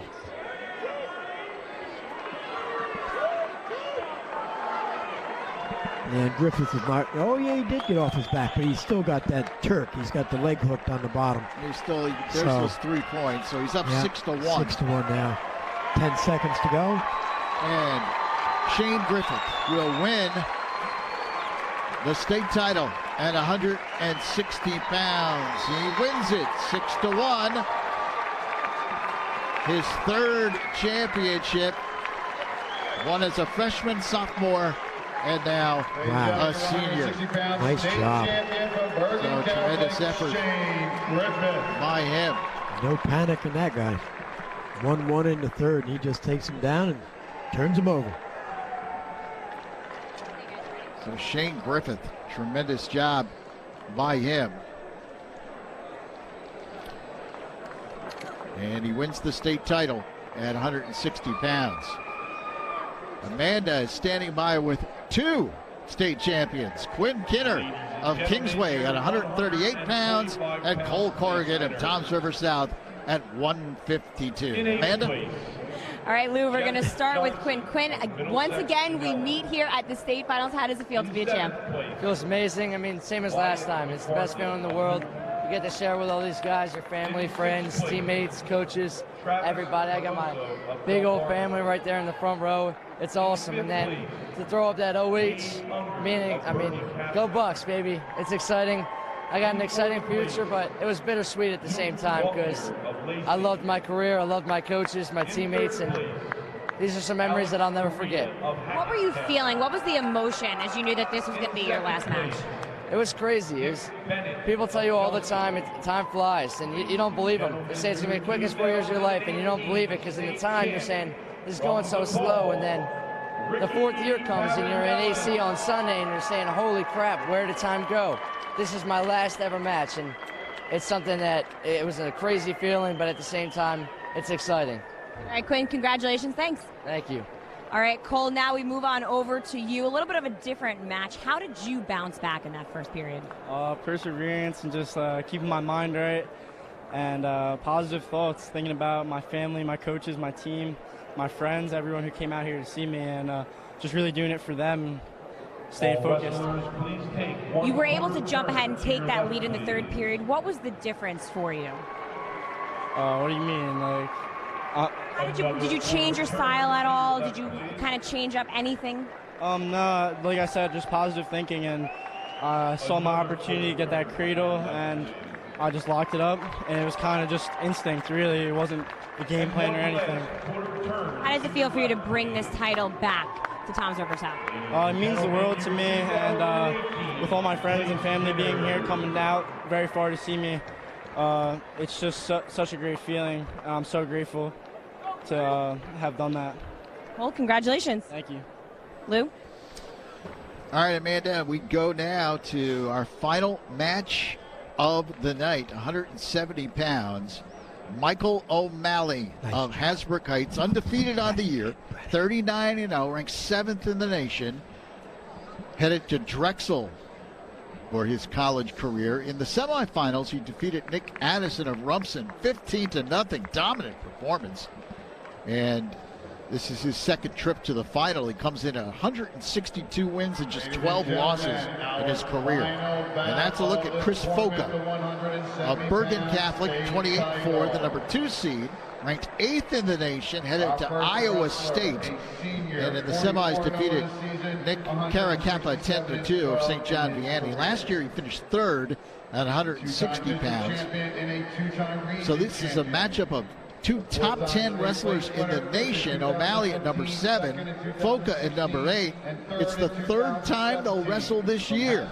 O'Malley won the first time 8-1 in District 5, and then O'Malley with a pin, 2 minutes and 10 seconds in the Region 2 finals. Well, I think Mr. Foka has learned a couple things about Mr. O'Malley. And that is, do not let him have your wrist, because O'Malley has a devastating cross wrist tilt. And he just rings up the points 3-3-3-3-3, and the match is over. So, I mean, the match is, if it stays on his feet, Foka has a good shot. If he gets taken down early, and if he gives away a wrist, then Mr. O'Malley might be ringing up quite a few points. So this is going to be a very interesting match, along with the strategy behind the match. So let's see what happens. I know it's tough to beat somebody 3 times in a row. That's difficult. So let's see how this plays out right now. We have O'Malley in the gold and red of Bergen Catholic, and Foka representing Hasbrook Heights will wear the green anklet.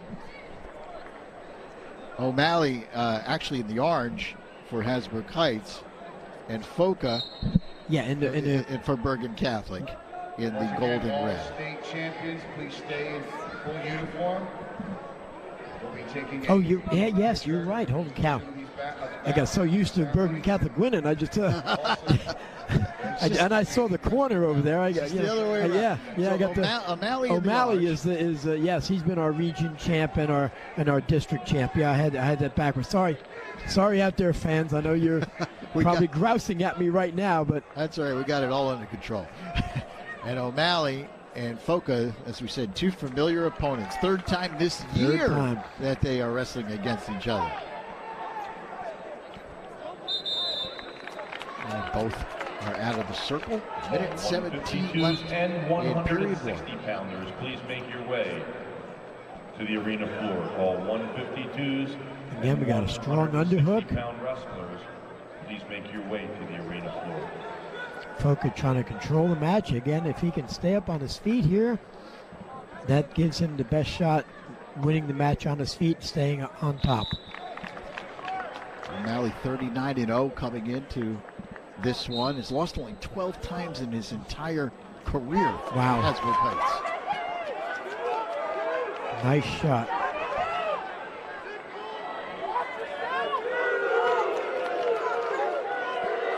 Yes, we have a takedown. Nice job. So 2 points. 2 points. For O'Malley. He's up 2-0. I guess that first takedown, that's important.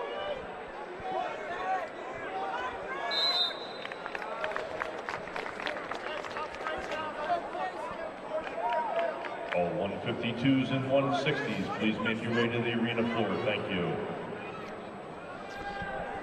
Okay, now here's the all-important position right here. You definitely don't want to give away your wrist.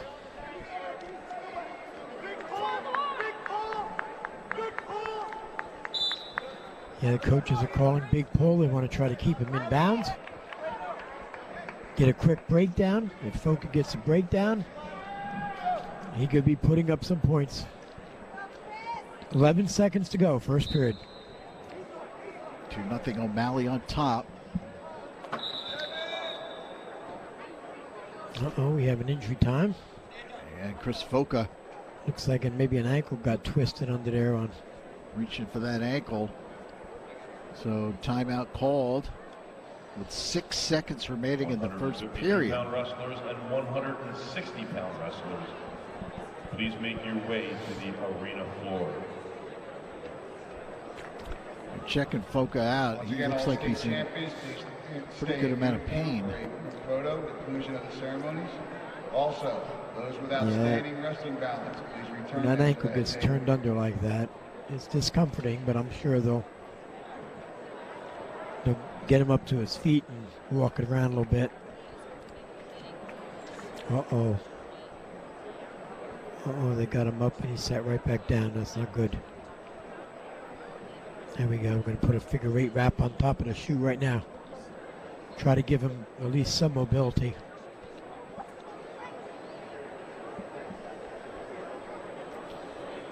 So they attended Chris Foka of Bergen Catholic. And he is back up, but very gingerly. I think he's going to try. Yep. Okay, we're going to go. 6 seconds left in the period.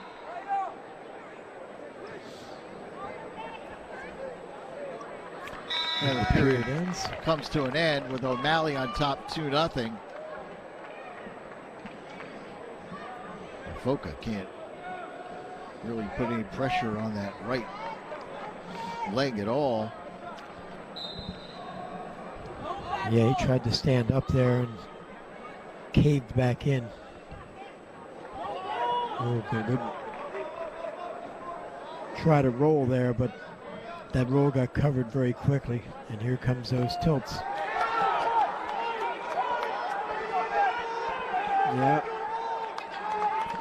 Yep, here comes those tilts. 2 points, yep. 4-0 O'Malley.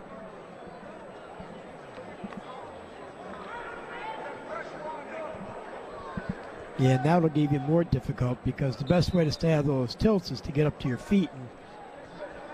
And it's difficult right now to get up to his foot with the one ankle. Look at this, there's more tilts. Oh, nice move. Foka gets 2. Gets 2 with a step over. O'Malley got a little bit lax on top.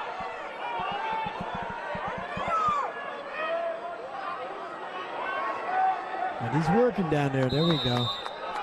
And the one escape. Oh, this will be interesting to see. Uh-oh. Here's the second injury time. Yeah, Foka. Oh, not good. Again down. He gets up, slowly tries to get to his feet. And let's see if he can. He does get up, but yeah, very, very tentatively.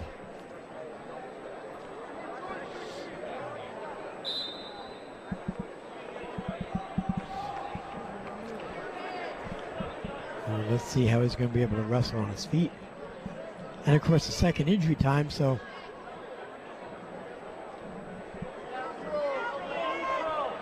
O'Malley gets choice. Yep. 5-2 the score. Yep. O'Malley up by 3, 5-2. with 1 minute left in the second.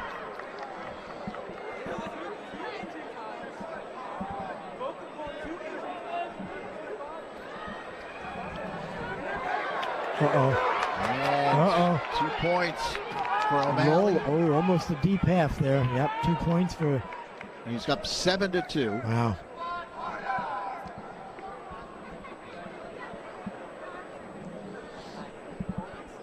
I'm giving Mr. Folk a lot of credit right now. You know, he knows he's hurt. Not much he can do, but he's just going to gut this out right now. And that's what wrestling is. You just gut it out. Sometimes you're not feeling your best. This is what happens. You know? Oh, now we have blood time, too. So the blood time is for O'Malley. As they attend to him. Clock stopped with 13 seconds left in the second. And O'Malley up 7-2. Well, tomorrow night we hit the ice at the Prudential Center. The Public B State Championship game, Northern Highlands against Randolph. Rams with only one loss all year, trying to win a Bennett Cup and a state championship in the same year. And Chatham and Summit will skate at 8 o'clock. Both games tomorrow night on News 12 Varsity on Optimum Channel 61. Hope you can join us tomorrow night. Jump the puck at 6 p.m. 10 seconds to go. O'Malley just seems to have everything covered here. If he tries to stand up, he breaks him down. If he tries to roll, he blocks the leg. So we'll go to the third and final period. Michael O'Malley of Hasbrook Heights on top 7-2. In his second trip to the final, trying to win a state championship here and finish the season undefeated. South and Boundbrook, 152-pound wrestlers, please make your way to the arena floor.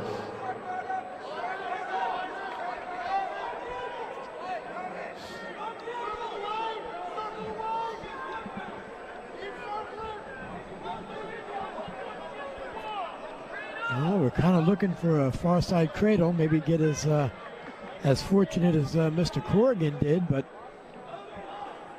nothing going there. O'Malley's, he knows what's happening there on the bottom. He's not about to make a mistake. It looks to me he's very conservative. Minute 7 to go, 7-2.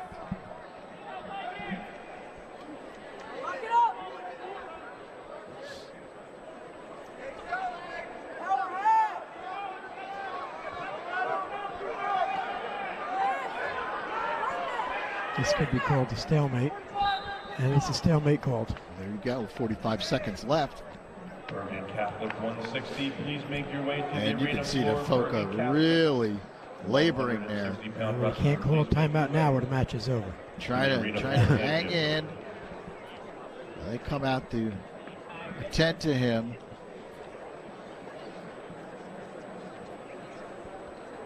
It's blood time, I believe, for O'Malley. It is blood time, yes.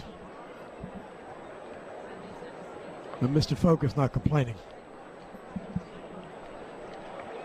So as they take care of O'Malley, it gives Foca an opportunity to get some attention as well. Yes. I think this match is the definition of bloodbath. Both guys are banged up a little bit. They got 45 seconds to go. Well, Foca will have to do something obviously spectacular here. He's got to find a cradle or something right now. He's got to go big. Look at this. He's trying to do that cross wrist roll. 30 seconds left. That's good.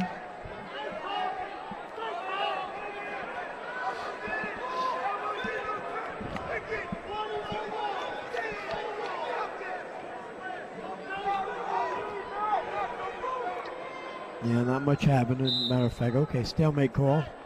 Just 12 seconds left here in the third and final period of our final bout Here we go. Optional start. He's going to look for something big right. Oh, smart move by O'Malley. He just dropped right down there. If he comes up, sometimes you find a headlock. And that's going to do it.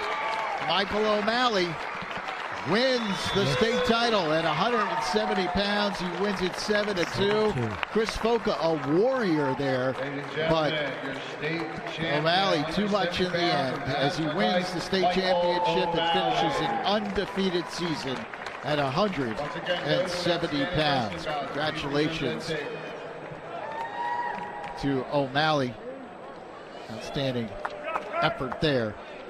And that wraps up the wrestling here tonight. Also from Boardwalk Hall. But Amanda is standing by with one of the victors tonight, and that would be Depaul's Ricky Canidius, who won the state title at 145 pounds. Amanda? Ricky, you get the state title. You can call yourself a champ. Have you had a chance to think about the journey that you've been on and all the people that have been on this journey with you? Yes, I have. Ever since I was in first grade, I started wrestling. Coach Pete in the rec, Hanover Bobcats. So then as I got older, I started at Scorpions. Carlos Rodriguez, his brother Jamie, Diab, and now Gabriel Roman, Coach Roman. Without them, I wouldn't be here today. You were the #1 seed coming into this weekend. Did you feel like this was your time? Yes, I did feel like this was my time. Last year, it came up a little short. Lost Nick Palumbo from Leonard P. Valley. It was a hard loss, but in a way I felt good because Leonard P. Valley has never had a state champion. So in a way I felt good, but I knew what I had to do, and here I am today. You talked about all of your former coaches, but what about your family? They've been on this journey with you as well. I just want to give a shout out to my grandma. I think she's watching right now. And basically my whole family was here watching, mom and dad. I don't know if you saw, but I picked my dad up, big hug, crying and everything. Just a great moment. Did your parents, were they speechless? Did they have anything that they were able to say to you at the end? Not really. They were just so surprised. I used to sit in the stands, just wish I was here, but here I am today, state champion. Well, Ricky, you did it. Congratulations. Thank you very much. All right, well, don't go anywhere because we have more wrestlers to talk to after this on News 12 Varsity. Spring is coming. Enjoy the season with a great deal on a new Toyota. Like low APR financing on the technology-loaded Corolla, the adventurous RAV4, the rugged Tundra, and more. I'm rebuilding the deck? Yep. Okay. Right now, get 0% APR financing for a full 60 months on a new 2017 Tacoma. Or lease a rugged new 2018 4Runner for just $319 a month. Ready, set, go get your Toyota today. Toyota, let's go places. Passion. Where can it take your business? From big dreams to the big time. From building bottom lines to building relationships. From Bridgehampton to Broadway, BNB Bank is passionate about your business and its success. One of New York's fastest growing community banks, BNB has helped build and grow businesses for more than 100 years. BNB. Many success stories, one bank. Back at Boardwalk Hall in Atlantic City, a tremendous afternoon of championship high school wrestling here in the 2018 NJSIAA Wrestling Finals. And we saw some great bouts, no question about it. Not a lot of upsets here today for the most part. It's pretty much, thought we would see some very close matches, and I think that really was the theme of the day. I think it was. I think the wrestling today was more conservative than we saw last night. Last night we had numerous upsets, and things just got to be snowballing. Once one occurred, a number of them occurred, one right after the other, state champions going down. And today, I think you're exactly right. I think things fell pretty much according to form. A lot of real solid wrestling, quality wrestling. Again, New Jersey loves wrestling, so all of our fans are thrilled with their local champions. Janzer, what can you say? These kids are just so good. Quinn Kinner, so good. Patrick Glory going to Princeton. It's just incredible, the athletic ability and then the academic talent and dedication that they put in. What a day for New Jersey sports. And you see, I believe that's Shane Griffith right there, who's up on the podium for he is, yeah. Bergen Catholic. He won at 160 pounds and finishes the season at 39-1 on the year. Heading to Stanford and winning a state championship, wrestling in his 4th straight final, and winning his 3rd title in 4 years. Quite an accomplishment. It's just unbelievable, you know, how accomplished these kids are at such a young age. And again, it goes back to, you know, the youth programs and the opportunities for kids to compete at a national level when they're in 7th, 8th, 9th grades. They're competing in Fargo and down in Virginia Beach. It's just totally incredible. So, you know, they get better and better, and that's a tremendous job. Shane Griffith, 170 pounds, as he walks off with a state championship at 160 pounds. You know, you mentioned something, John. You thought things were a little more conservative today. Is there any reason why that would be in the state final, state finals, as opposed to the earlier rounds? You know, maybe they just tightened up a little bit, you know, knowing what's at stake. I'm sure the number of fans in the arena has a little bit of effect, but I think that number 1 there's a huge difference in that number 1 versus number 2, and that maybe made the favorite be a little more conservative. I need the Hasbrook. But the wrestling was still outstanding. I need the Hasbrook heights. Our champions are very, very well deserving. So I mean, terrific day, just a terrific day. I am just thrilled for where these young men are going to school and continuing their athletic career, and you know the goals that they have academically. It's the whole deal of sports today. All right, Amanda standing by with the 160-pound state champion, Shane Griffith of Bergen Catholic. Shane, a multi-time state champ. How is this one different than any other? It was the last one, so it obviously played a huge role in my wrestling career. I want to go back out on top, and I was fortunate enough to do that. How did it feel like for you? What did it feel like for you today to be doing this, you know, with your teammates? Bergen Catholic has such a rich history in wrestling. I don't know. It's always special competing with my team.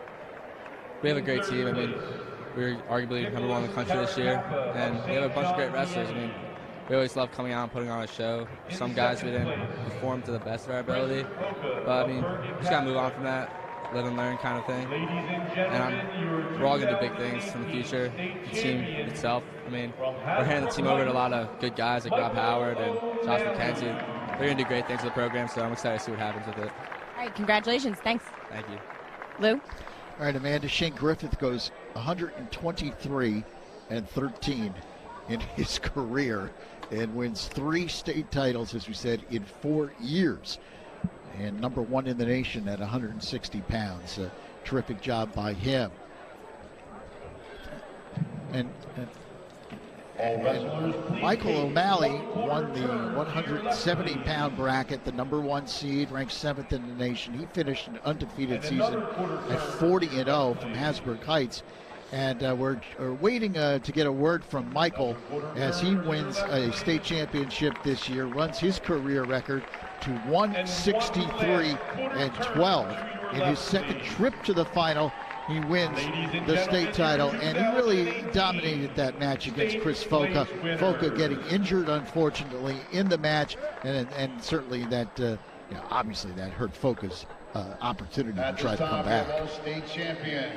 Well, it did hurt his opportunity to come back, but in the end, I mean, O'Malley was just dominant. He was dominant today. He was dominant a week ago in the regionals. He was dominant 2 weeks ago. Foca is definitely the number 2 boy in the state of New Jersey, and wow, O'Malley just incredible how well he wrestled here.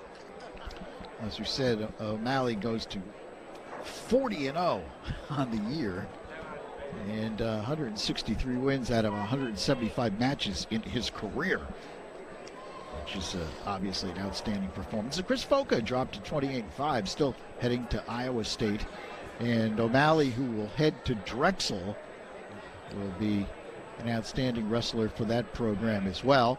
And Amanda is standing by with the Aviators' Michael O'Malley.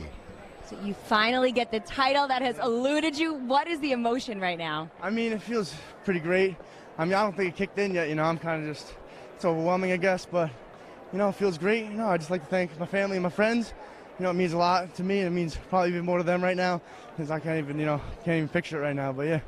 Wrestling is such a family, whether it's the guys you're wrestling against or your actual family. Yeah, I saw you hugging everyone, even. Well, everybody's friends, everybody's friends. Even if they have beef during a match, the next week, they're going to be like, yo, man, I'm sorry, let's be boys, let's be friends, Everybody tries to get along, everybody tries to be nice to each other, That's the way it goes. But once you're on the mat, it's no friends. But once you're off the mat, everybody's buddies. I knew your family wanted a picture with you. I stole them, so go celebrate with your family. Congratulations. Thank you very much. Lou? All right, Amanda, congratulations to Michael O'Malley, state champion at 170 pounds. Great day of wrestling here at Boardwalk Hall in Atlantic City. For Amanda Puglisi and John DeMarco, thank you, sir, for joining us here today. It was a pleasure. Lou, you're very, very welcome. It has just been a great time, and New Jersey loves wrestling. All right, for Amanda Puglisi, John DeMarco, our entire News 12 varsity team, I'm Lou Brogno. Thanks so much for joining us from historic Boardwalk Hall in Atlantic City. The 2008 NJSIAA Wrestling Champions are crowned. Good night here from Atlantic City, New Jersey. The crowd files out as they celebrate a great weekend and a great day of wrestling at Boardwalk Hall.